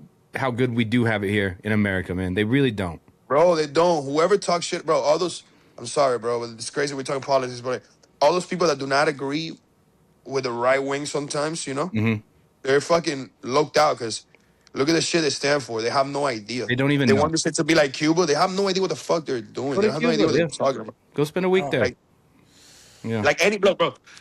I'm a fighter. Mike's a fighter. So he's gonna understand what I'm saying, brother. I don't care what I gotta do to get money for my family. I'm gonna work my ass off. Yeah, just give me the opportunity to do something though. I don't want nothing free. I don't want no healthcare. No, I'll pay for my own healthcare. Just give me the opportunity to make money. And that's what people don't understand. Like, I'm going to fight for my own shit. Let me bleed for my own shit. I might be retarded later. I might have CTE. But guess what, brother? I fed my family, and I'd rather be a man and work for my shit. I don't want nothing handed to me. And that's the thing that people got it wrong. People want everything for free. Yep. But anything that comes free comes with a cost. And it's always bigger than what the fuck you should have paid for it. You know what I'm saying? Fuck yeah. Well, dude, we got our next guest in here. I could talk to you about baseball. We could talk politics all fucking day, knocking people I love y'all out. boys, man. Yeah, bro. I can't wait to see this fight. Anything to say as you know, go ahead, Mike. Wish you the best for your fight on April 10th in Miami, man. I'll see you next week, my boy. I'll see you next week, boy. See you soon. My love, brother. Take care, guys. Peace, man. There he is, That was a good Gallo. one. And we got our next guest on the horn. Hello. Oh, my big dog making his dirty boxing debut April 10th in Miami on DBX6. We got Adam Prograce, who is a very tall competitor. Are you a heavyweight, Adam? No, I'm middleweight. You're a very tall middleweight. 185 middleweight? Yeah, 185, 84 kilograms. Okay, I'm sorry I didn't know about that. Earlier we did a thing and someone mentioned would Adam Prograis, the tall fighter, be looking at the main event? And I was like, are they the same weight class? Because the main event's heavyweight. I don't know. The main event's heavyweight. But welcome, brother. Welcome. Nice to meet you. I look forward to seeing you on Dirty Boxing. I've seen some videos of your skills. You look very sharp and very hard hitter. What do you want people to know about you and what to look out for on April 10th? Yeah, I think this will be a massacre. It will be a quick massacre. A quick massacre. I don't want to talk too much. I want to show it in the ring. It's better, but there will definitely not be nobody boring. Where are you from, Adam? I'm from Germany. Originally from Ghana. Ghana. Originally from Ghana, you live in Germany? Yes. Now I live in Ireland. I've always wanted to go to Oktoberfest. Yeah, in Munich. Some beer and Wiener Schnitzel. You know what I'm saying?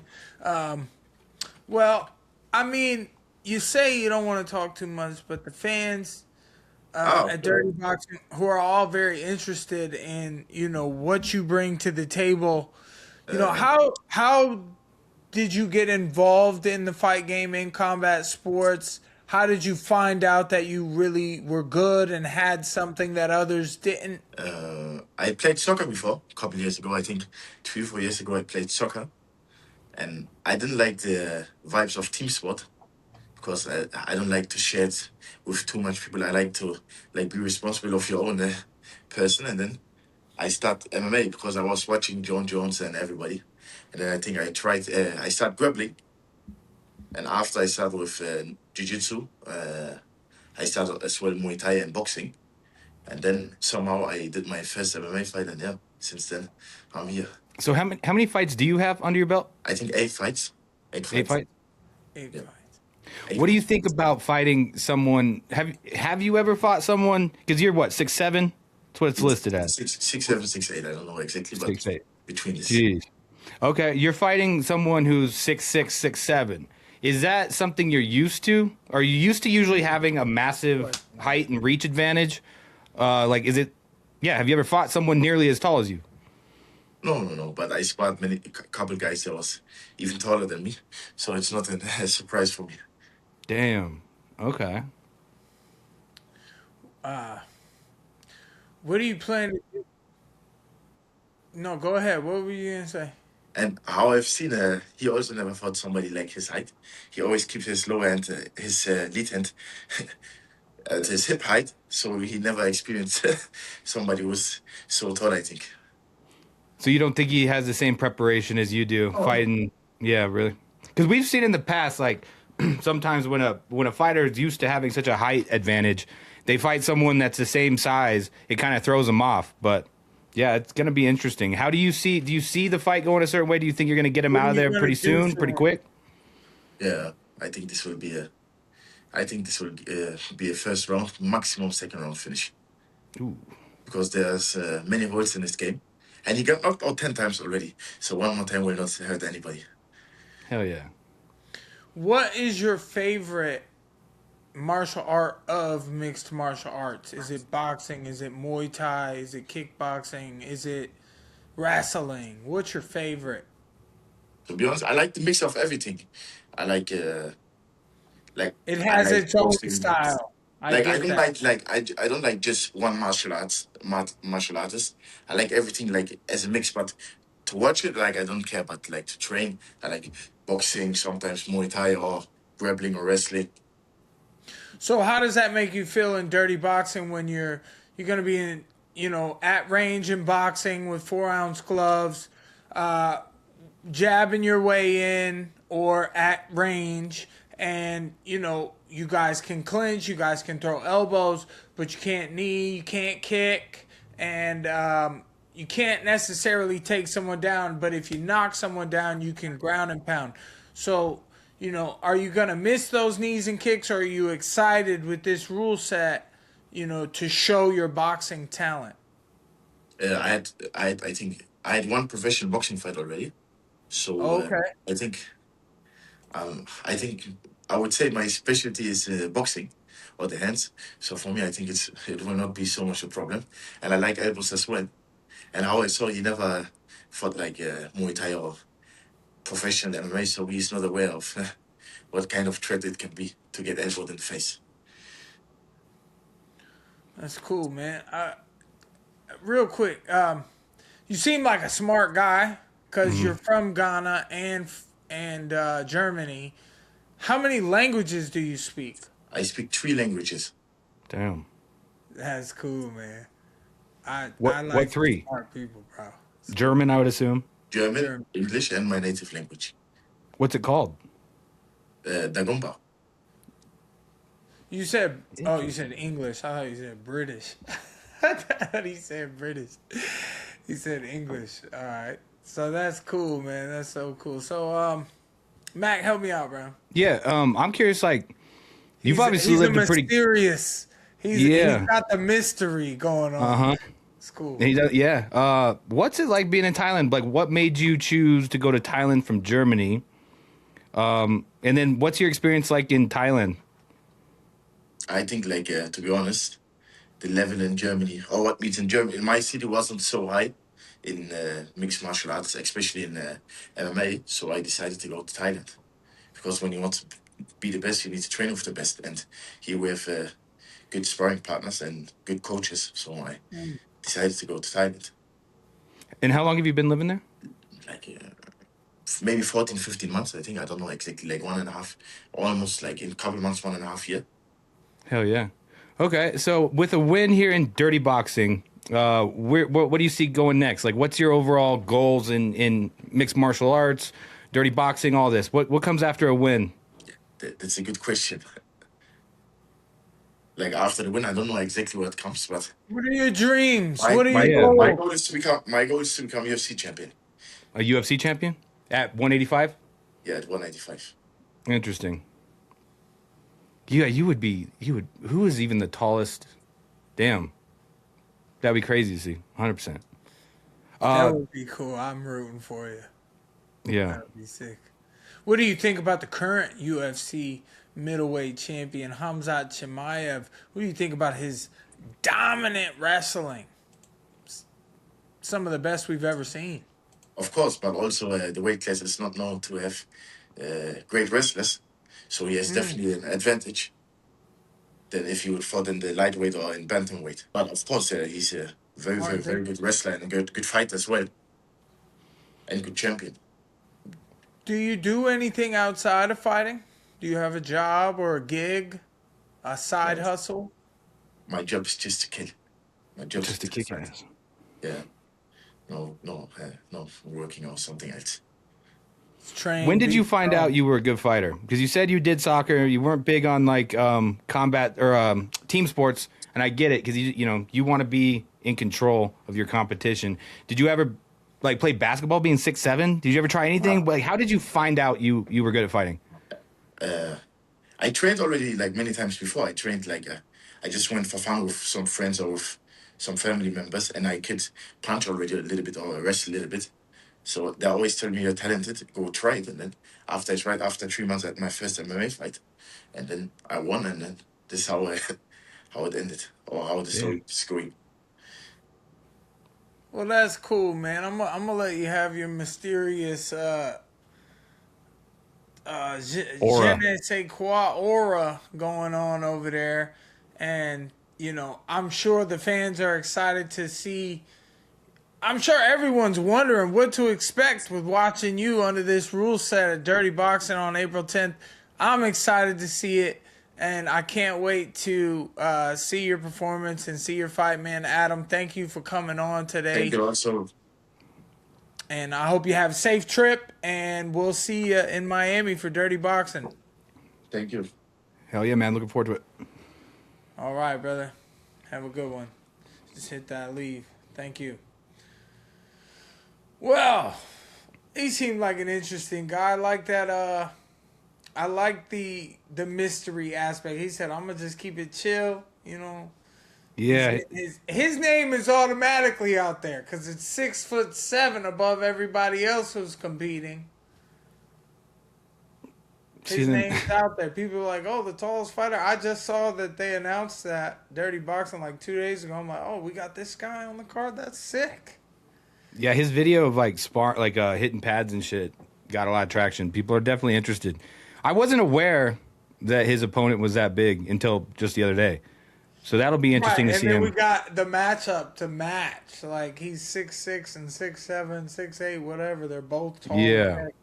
That's gonna be a sick fight. Because like to me, that tells me way more about a fighter if you can go out there and beat someone. Like we've seen that a ton with tall fighters. If finally fight someone as tall as him, if he goes out there and cleans this dude out, it'd be really impressive. I mean, because you're not gonna find another 6'7" dude at middleweight to throw him in with. From then on, it's gonna be like he's gonna fight people he has a massive height and reach advantage with. It'd be impressive. Apparently they found one. So. Mm-hmm. We all locked in here. What's up, Famez? I was trying to give you an introduction, but my shit was skitzing out. What's going on? Hey, good, bro. What's up? Chilling, man. Famez is an accomplished combat sports athlete. He's had some big wins in BKFC, and he's mostly known for his shine. He gets real fresh. He does the fancy cars, and he carries himself like a Miami boy. You know, Miami's big business out there. They're having the fights April 10th in Miami at the James L. Knight Center. And to have Famez, I mean, we got such a stacked card, man. It's great to have you on. What do you think about Dirty Boxing, and how are you gonna, compete in that rule set? What are you gonna show people in there? I think it's dope. I think it's a cool concept. I think it's somewhere I can have fun in. I don't got to worry about bare knuckle. Yeah, man, I'm excited. I'm excited to see how everything goes inside the rule sets and to throw a couple elbows in there. No doubt. I'm excited to see him too. I mean, you looking pretty buff, man. How's training been going?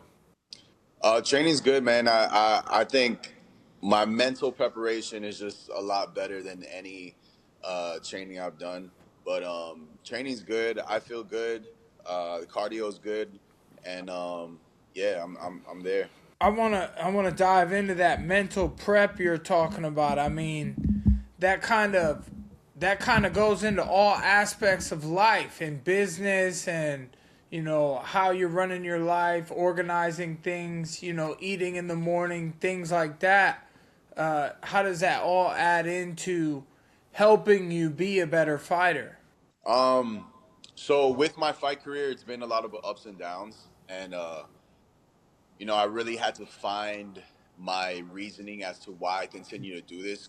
Clearly, I don't need to do this. I'm very successful as to what I wanted to do in the game, and I think I could live comfortably right now.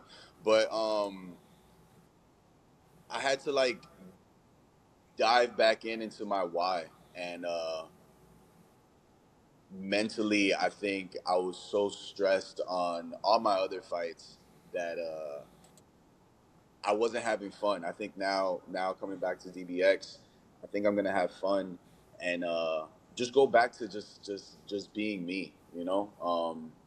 I got caught up with the whole limelight of everything, the flash, what everyone knows me for, and I think I'm tired of it. I think other people could keep that. I really want to fight right now. That's all I want to do. I just want to fight. I don't care about what I'm wearing, what song I'm coming out to. I didn't even care about this right here. I'm so headstrong on doing everything opposite. I want to be a hermit and just train and fight. That's it. So is this like you said, you don't have to fight. Is this one step at a time, or what's your overall goal in DBX or combat sports? Like, just get this one done and see where you go, or what? What's the goal here? No, I plan to fight for the rest of the year, and go back from DBX. I know I'm gonna love DBX, so go back from DBX to bare knuckle. But yeah, the rest of the year I plan to fight, and I just plan to win. That's it. I just want to get a couple wins under my belt. I've fought 14 times already. It's been again ups and downs, and yeah, I just want to win. Hell yeah! What do you think about your opponent? He's cool. He's he's a dog, and he'll come forward and or whatnot. But so does everybody else. Yeah. So I've been in the sport for a while. Like I said, I got 14 fights under my belt, and I think the only one that didn't go any way I expected was my last fight. But prior to that, all my dog fights have been great, and I feel like I should have won a lot of the ones I lost, but it is what it is. And yeah, the opponent's cool. He looks like a good guy, but yeah, it's the business, man. So this is the no distractions Famez coming for his martial arts glory. Yeah, I'm over the limelight. Hell yeah. What is it about the DBX? Because you did karate combat, you've done boxing, bare knuckle. Like, what is it about the dirty boxing rule set that you like? Well, first of all, I love Mike. I've always loved too. Mike. And I've seen exactly how this has been built. I think it's dope. I think it brings me back to when I was having fun with it. Prior to bare knuckle, a lot of people don't know I was fighting in the backyard.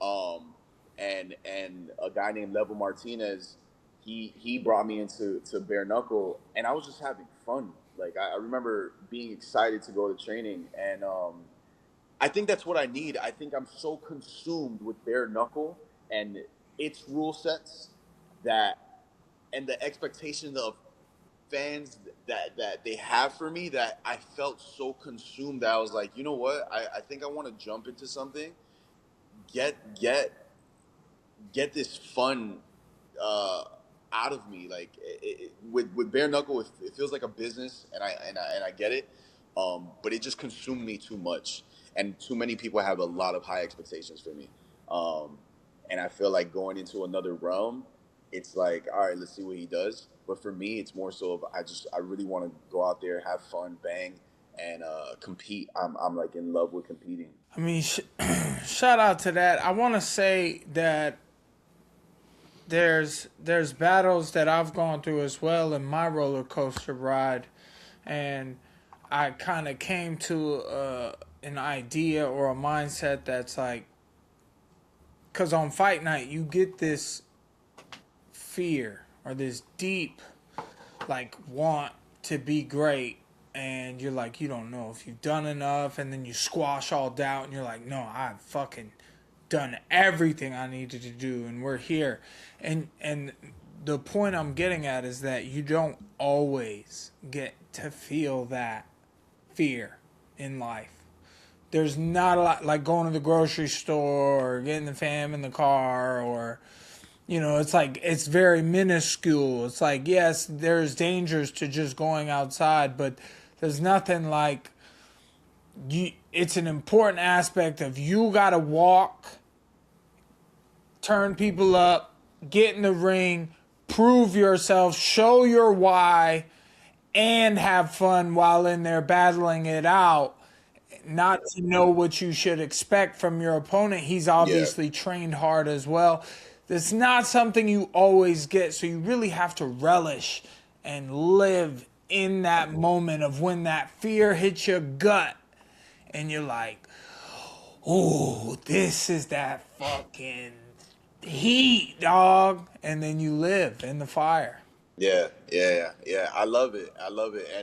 And as well, like, I think inspiring wise, like Izzy, for instance, he just lost. I think he's on like third or fourth. Third, I think. Fourth loss in a row.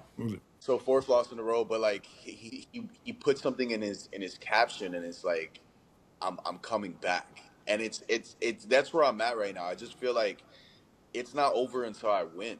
Like, I just want to win. I just had a fight not too long ago in December, and I trained over 7 months for that fight. 7 months, and like I was so headstrong on it and put so much weight on my shoulders, and it ended so quick. And then for this camp, it was like, all right, let me not put so much weight on my shoulders. Let me not get so much pressure and just fucking live, like, be happy about it and run with it. Which is what I plan to do, man. I'm gonna be always a showman, and I'll always be there for the fans. But this is not for the fans no more. and this is not even for me anymore. I believe I owe it to people that have invested, whether it's time or money, into me, um, and they deserve a win. It's not. This is not for me anymore. If it was for me, I would be fucking chilling in Colombia right now. You know, um, but this is not for me. This is for people that believed in me throughout my career, and they deserve a win. And it'll be the start in DBX, and see where it goes from there. But I don't plan on stopping this year. Um, I just want wins Is back there to back. extra pressure on you fighting in Miami at home, and all those people you're talking about are going to be very close by, if not in the crowd? So I really wanted to fight outside. I wanted to fight with DBX, but outside of my state, and because of that, um, because of the expectation. But like again, I relish in that shit when I'm in it and I hear the fucking crowd. Like I just relish in that feeling, and a part of me needs that. Part of me needs a fire in my ass. And I always go back to like I really do not need to be doing this shit. I don't know anything else. Like I am in love with it. So it's that getting your hand raised and being on top of the world. Your win is another man's fucking destruction. It's his depression, and it's just the way of life, and it's the way this fight game goes. But I can't see myself not doing it. I asked someone this earlier because it's interesting. Like, there's a difference, obviously, huge difference between fighting bare knuckle and with some gloves on. What do you think? Do you think it's going to benefit you being able to put on 4-ounce gloves again? Like the last guy said, he doesn't have to worry so much about getting cuts from jabs, so he doesn't have to he can eat some shots and not worry too much about it. Other people are worried about breaking their hands. Is there a benefit, of going back to 4-ounce gloves? Is there something that excites you about it? No, I really don't. I haven't even thought about that. I haven't thought about that at all. I don't even see that. I see a man that's gonna swing, and I'm gonna feel shit. The reason I say that is because when I spar in boxing, I still feel I Yeah. still feel them. It's not like it's not there. A lot of people like to take bare knuckle and like to exaggerate it over a bit. I get it. The cuts suck, but I don't get cut and I don't break my hands. That's something that God has gifted me with. I've never broken my hands. When I fought Chad Mendez, I broke Yeah. my finger, but I never broke my hands. I never got any cuts that were Yeah. detrimental to my face or anything. So I don't really see that. I'm not looking past the 4 ounces at all. I think it's just Yeah. gonna be fun. I don't know. It's gonna be fun being in there and just competing. I never see the bare knuckle ounces or boxing That's some or dog anything. mentality right there, dude. I like it. Hell yeah. Right. Yeah, I like where that's going. I look forward to seeing how you compete in this rule set. With all this passion that you're talking about, you're very passionate about it, and that you're excited to perform and to compete, and you just really want to win. You're in a position right now in life where you're training so hard because you just want to fucking win. Like there's nothing else left for you to get done except that win that's going to take you over the hump and send, have you and Right. your family enjoying the sunset again for once.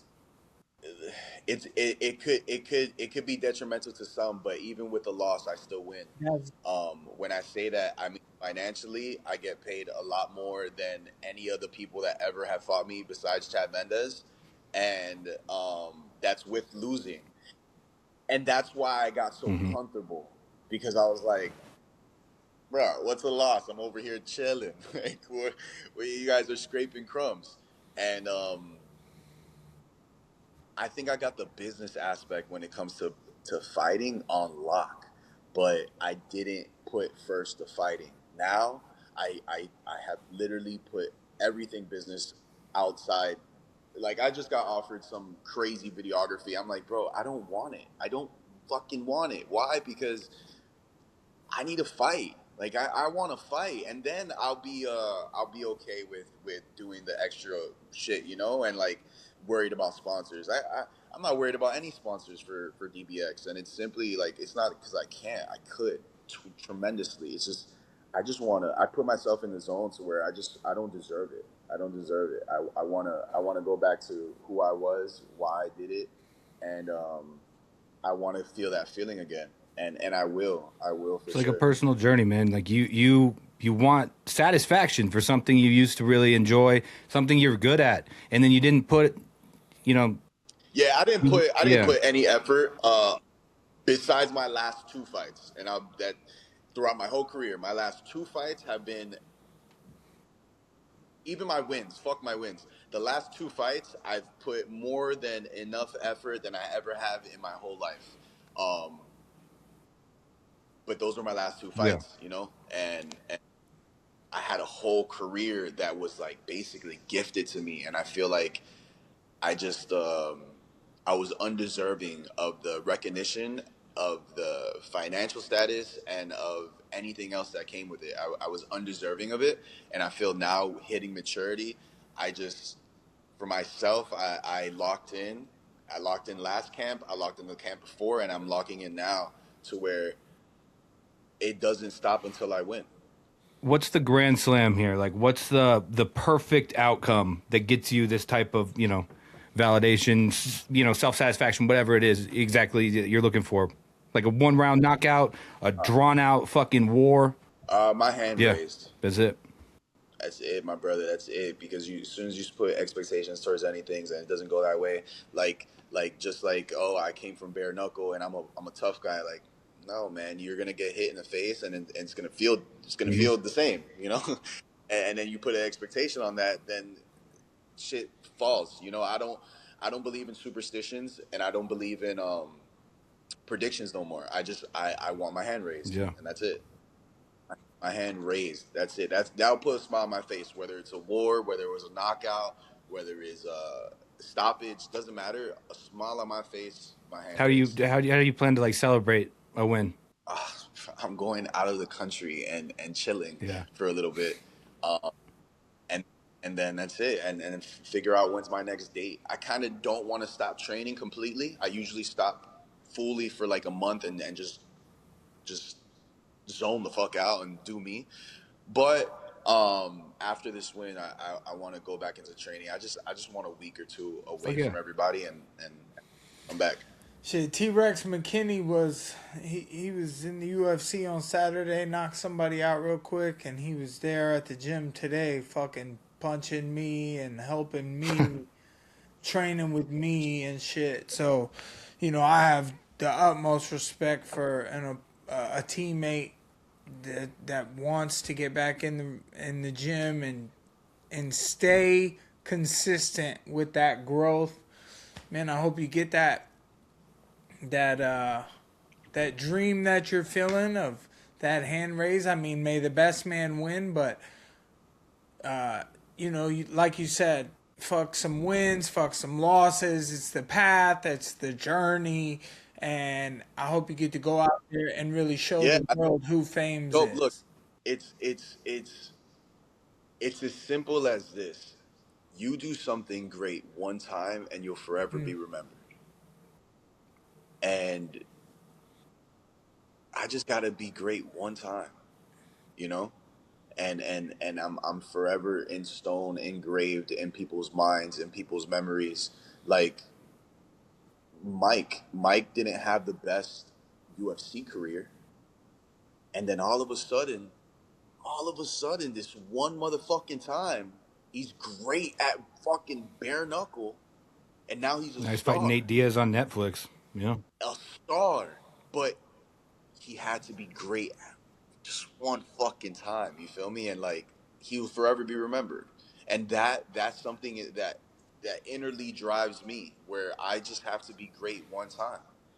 And if that means sacrificing a majority of the things that I did not sacrifice in the beginning of my career and do it now, fuck it, let's do it.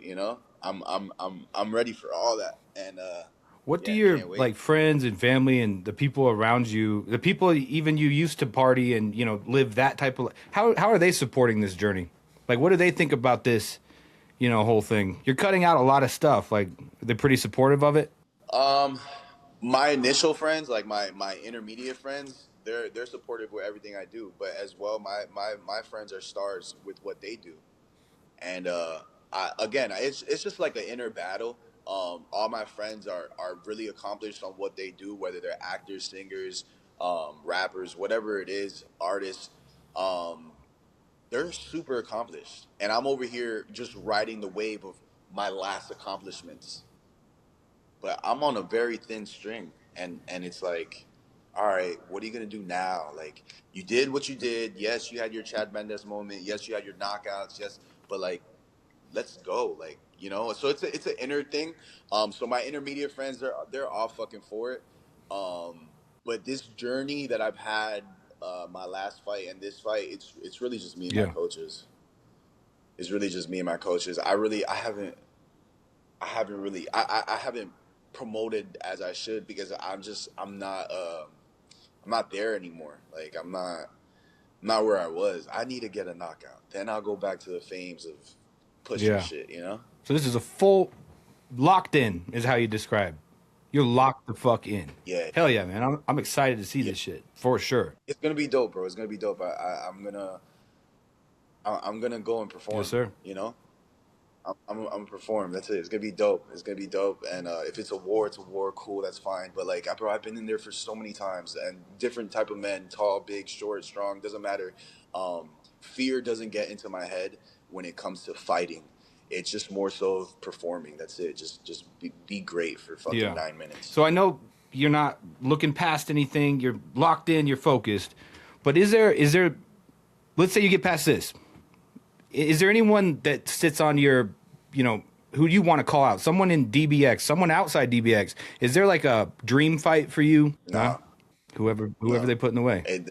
Yeah. I don't really have any dream fights, man. I'm a special, different type of fighter. Like, I want to get paid, my brother. That's it. I want to get paid. I don't care about much. Most fighters, they come in, they're hungry, and I get it. But I've been there and I've done that. I think I'm past that. I don't even care about the purse that I'm getting paid. It's because I get fucking paid when it comes to sponsors, like stupid. So it's like, I don't know. I don't shoot for the same stars that most fighters shoot for. I'm like in a personal journey. It's more so of just like making my intermediate circle proud, and that's it. That's it. It's really all I give a fuck about. I don't know who's pound for pound. I don't know shit about any of that. Like, someone else could keep that title. I don't give a fuck. I just want to fight. I want to knock people out, and I want to make my circle proud. I don't care about the world no more, And if the world like shuns me for that, cool, whatever. But I don't give a fuck about the world no more. I care about my circle. Fuck yeah, dude. Mad respect for that. Fight like Drake or like Alexa Grasso or like never mind, I'm joking. Oh, so funny. Everybody's calling me and shit. I'm excited. My bad, Mac. I'm just saying, man, Famez is your mindset is looking so different to me. You look like you're really focused and locked in, as Max said. You know what I mean? I look forward to seeing the performance. And, because I asked our last guest, it was El Gallo. I'm like, what do you turn this into? You get the best performance that you're looking for. You get that hand raised. What do you want that to mean to the fans who are looking to dig in more to who Famez is and what he stands for and what his business model is outside? Because it's very important for other fighters to understand business on outside of the ring. I'm breaking more into it. El Gallo talked about breaking more into it, and you already seem like you have some of that going for yourself. Yeah, I feel like I unlocked that shit very soon. And it was detrimental to my losses because I fell in love with the business, and I didn't give a fuck about the fighting. Literally verbatim, I would say that 24/7. Like, my fight prior or after Chad Mendes, I got off a fucking a trip from Mexico, like maybe 2 hours before the fight. Like, I was chilling. I think fighting brought me what I wanted, which was the stardom, Attention. The opportunities, everything that comes with it. It's not about partying for me. I really don't give a fuck about partying. I've never been a party guy. People think and assume that I love partying. I don't care about partying. I care about business. I care about making plays and making connections and building off of that. But I know getting a knockout will get me in a door for a conversation. And with that being said, I'm not trying to be the best in the world. I'm trying to be the best me. That's it. You know, so I when it comes to business, bro, I'm good at that. I'm chilling. I'm good. Like my last fight, it probably lasted maybe a minute and 20 seconds. Well, but your boy got paid. Like, I'm good at that. But I want to get away from that, and I just want to fight. You know, like now that we got that unlocked, I just want to fight. And let's see what happens business-wise, what happens when I win. Because if I'm fucking winning on a losing streak, if I'm winning on a losing streak in my personal life, I can't imagine how much I'll win on a winning streak. Fucking facts. Like, I'm shitting on people on a losing streak. Shitting on them. I love it.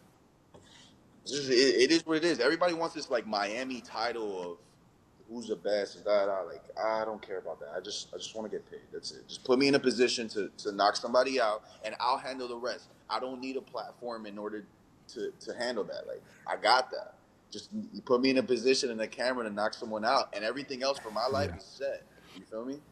So I'm good. I'm excited. Well, we got the platform to share it on. We got the platform to share it on. Dirty Boxing, making waves, making headlines, big news, and upcoming, very exciting fight card at DBX6 in Miami at the James L. Knight Center, April 10th. Famez is on the card. Look forward to seeing it, man. Anything you want to let people know before we let you go? Yeah, just don't give up. Whatever it is that you do in life, just don't give up. This is more so a personal journey for myself, but I am a definition of just not giving up. Just keep getting up and keep moving forward. People only remember what the experiences that you give them. So make sure it's a fucking good one. Win, lose, or draw.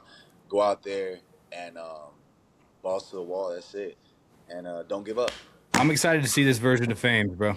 Hell yeah. Me too. Let's go, Famez. I appreciate your time today, man. Thanks for coming on. I look forward to seeing you soon.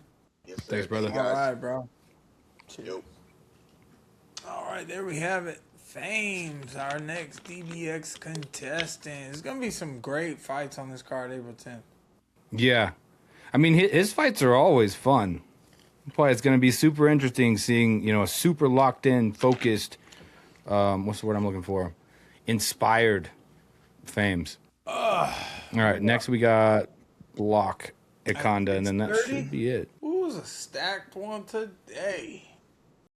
Do you want to do watch and reacts? We never got to that. It might chop us up here in the middle. It might not make any sense for right now, so just a matter of time. I need my fucking weed pen. I need to rub my damn neck. All this damn spar on my damn neck. It's fucking ridiculous, bro. I can't believe fucking how this shit be feeling sometimes. I just be trying to sit there like thinking about the wrestling and punching that fucking happened to me earlier. It's annoying. It's annoying, man, sometimes. I don't know. There's some shit I was going to ask you, but I forgot. We got carried away with all this stuff. Earlier, Malky, on the little press conference we had for Dirty Boxing, mentioned that they're looking to really get an offer in my direction for a Darren Till versus Platinum Mike Perry in Dirty Boxing. And it should be on the table. We have to get that fight, dude. Would you be disappointed if we never get that fight? Darren Till is not the same Darren Till now that he was back then. He's much more dangerous now. He's since trained with Hamzat. He's since knocking people out in boxing. That's exciting. That's an exciting opponent. Can he make 185? Is he still 155? that No.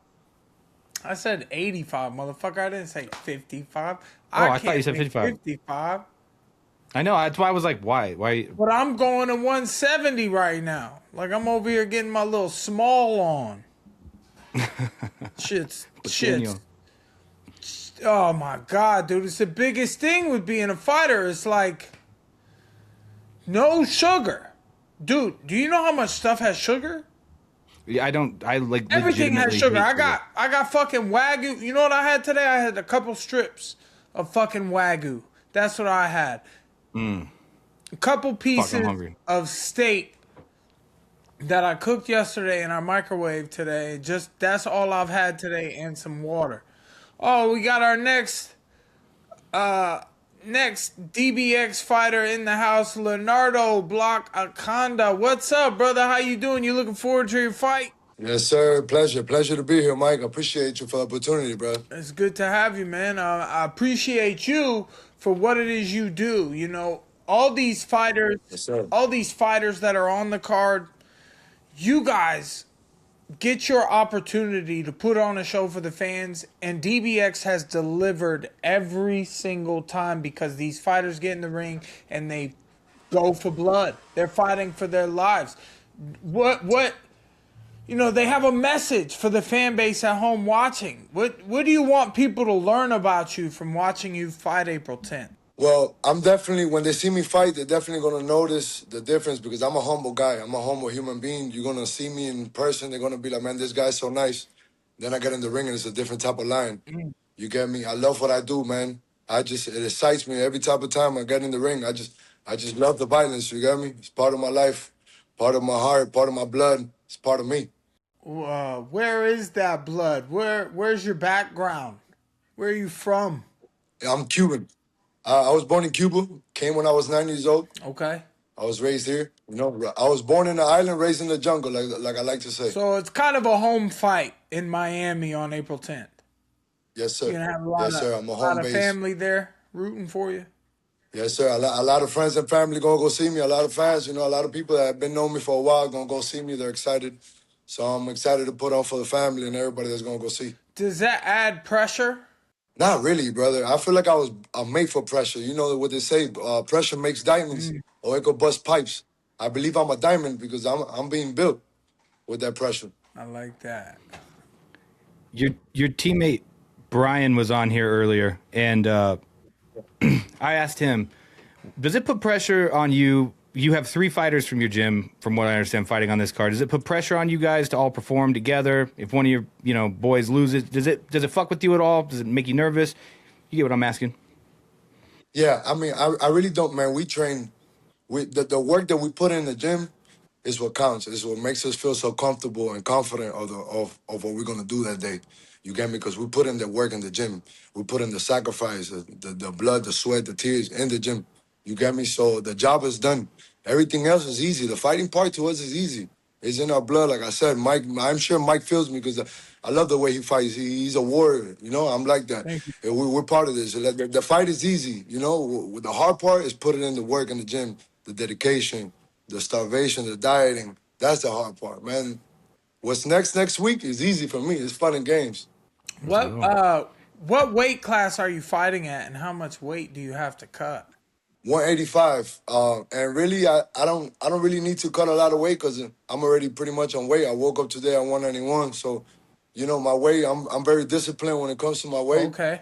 You get me? So I'm just I'm just getting my feet wet out there, letting people I'm showing out with my talent.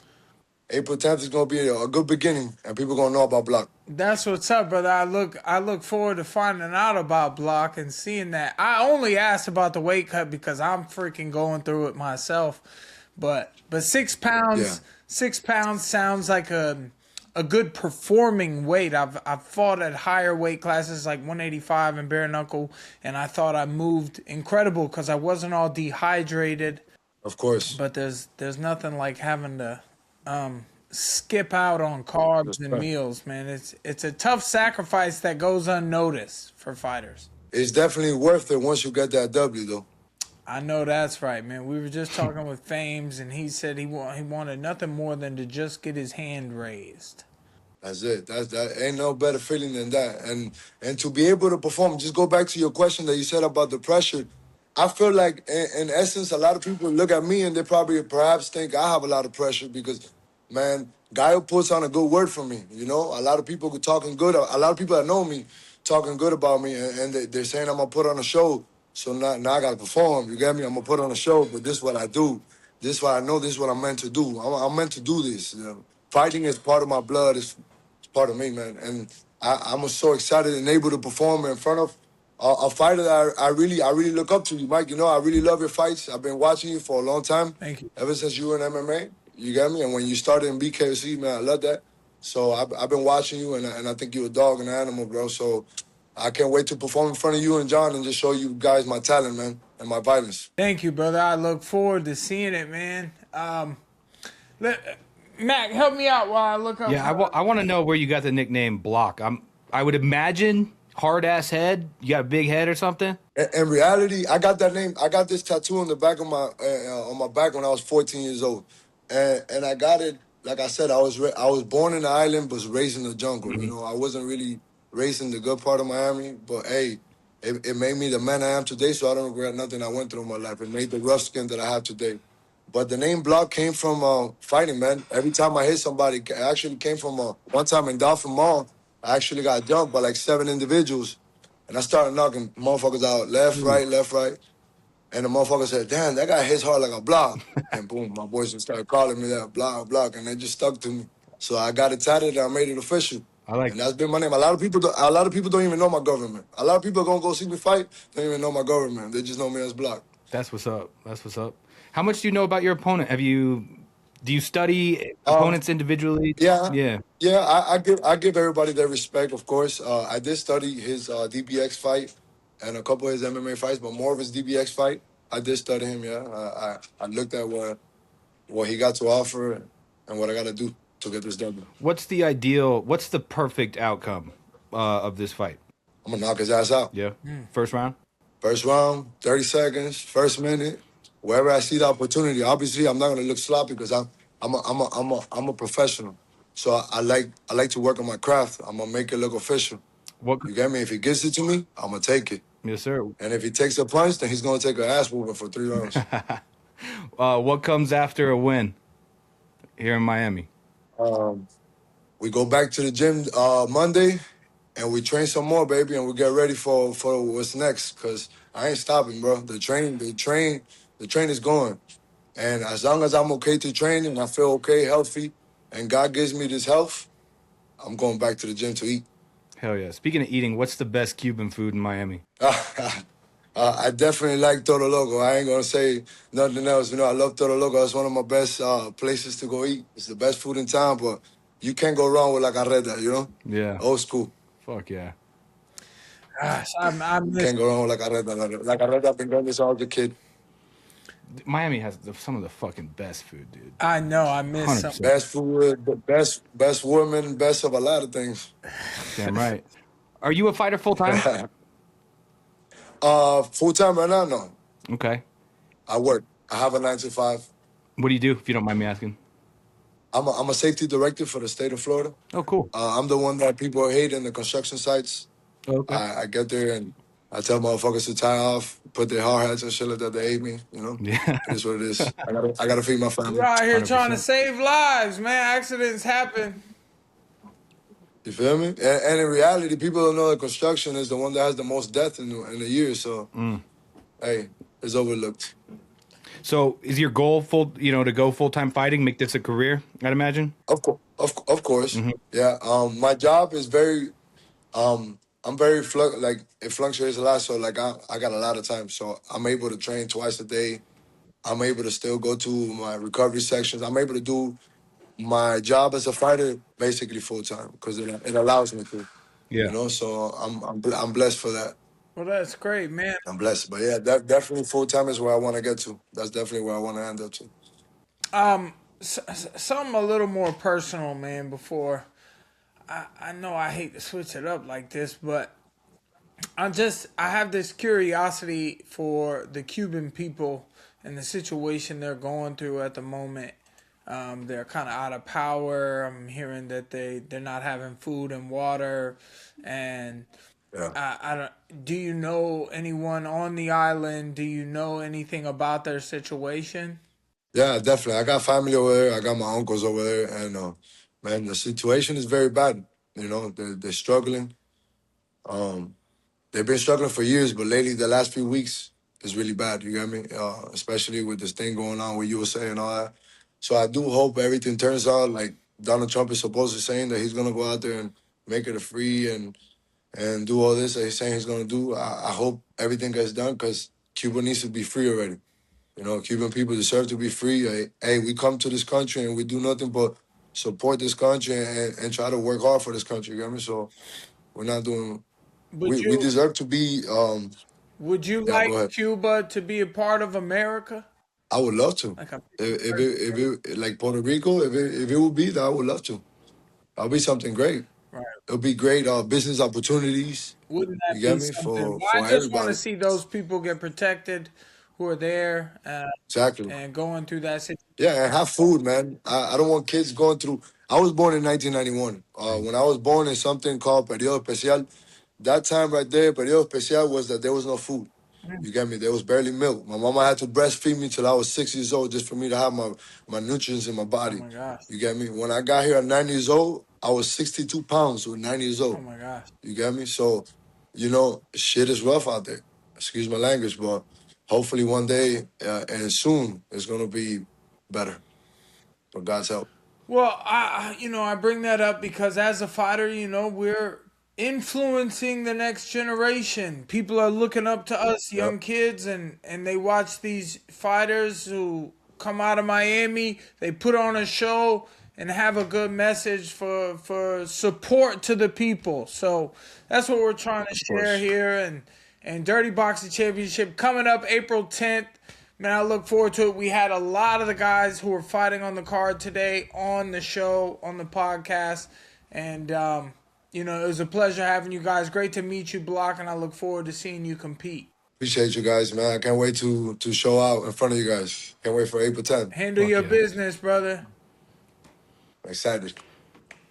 No doubt. I'm excited for your whole team, to be honest. Yeah, man. It's actually something like amazing. Like, and the whole squad is actually gonna be out there, and we all gonna get dubs. I promise you. Y'all gonna see it, man. Young Tigers Foundation. We got dogs coming out of there. Fucking Theo ain't playing around. He really making some animals out there.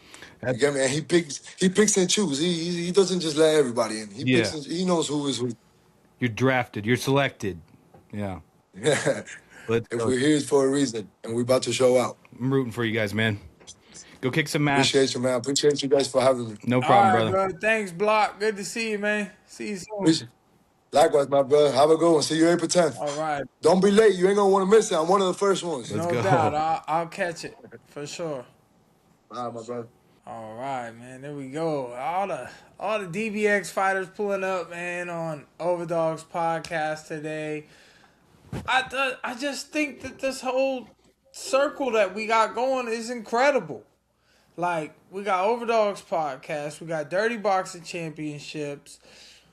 Us on Overdogs, me and Mac, we get to speak to the top fighters in the world all the time, every week. And then we have the warriors from our own organization and promotion coming on who are going to put on a badass show April 10th. It's guaranteed. Every DBX has been better than the last.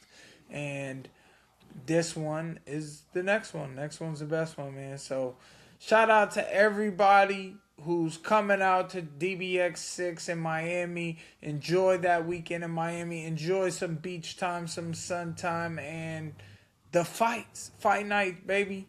So shout out to the fans. Let us know what you think about these matchups in the comments. Who's going to win, Wolf or Michael Garcia? Who's going to win, Montavious Ware or Luis Saldaña?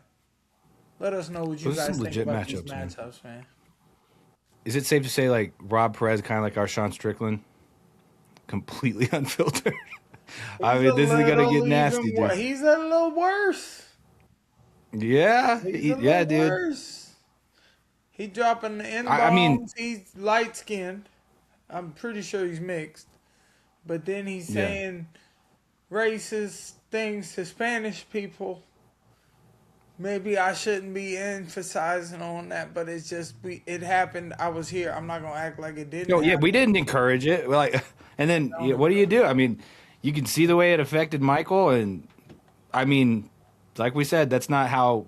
Like, we're encouraging these fights to build fire, but goddamn, if you weren't excited to see that fight now, these two motherfuckers are gonna bring it. So heated battle. there you have it. Stay tuned, everybody. Dirty Box coming soon. See you guys next time. Peace.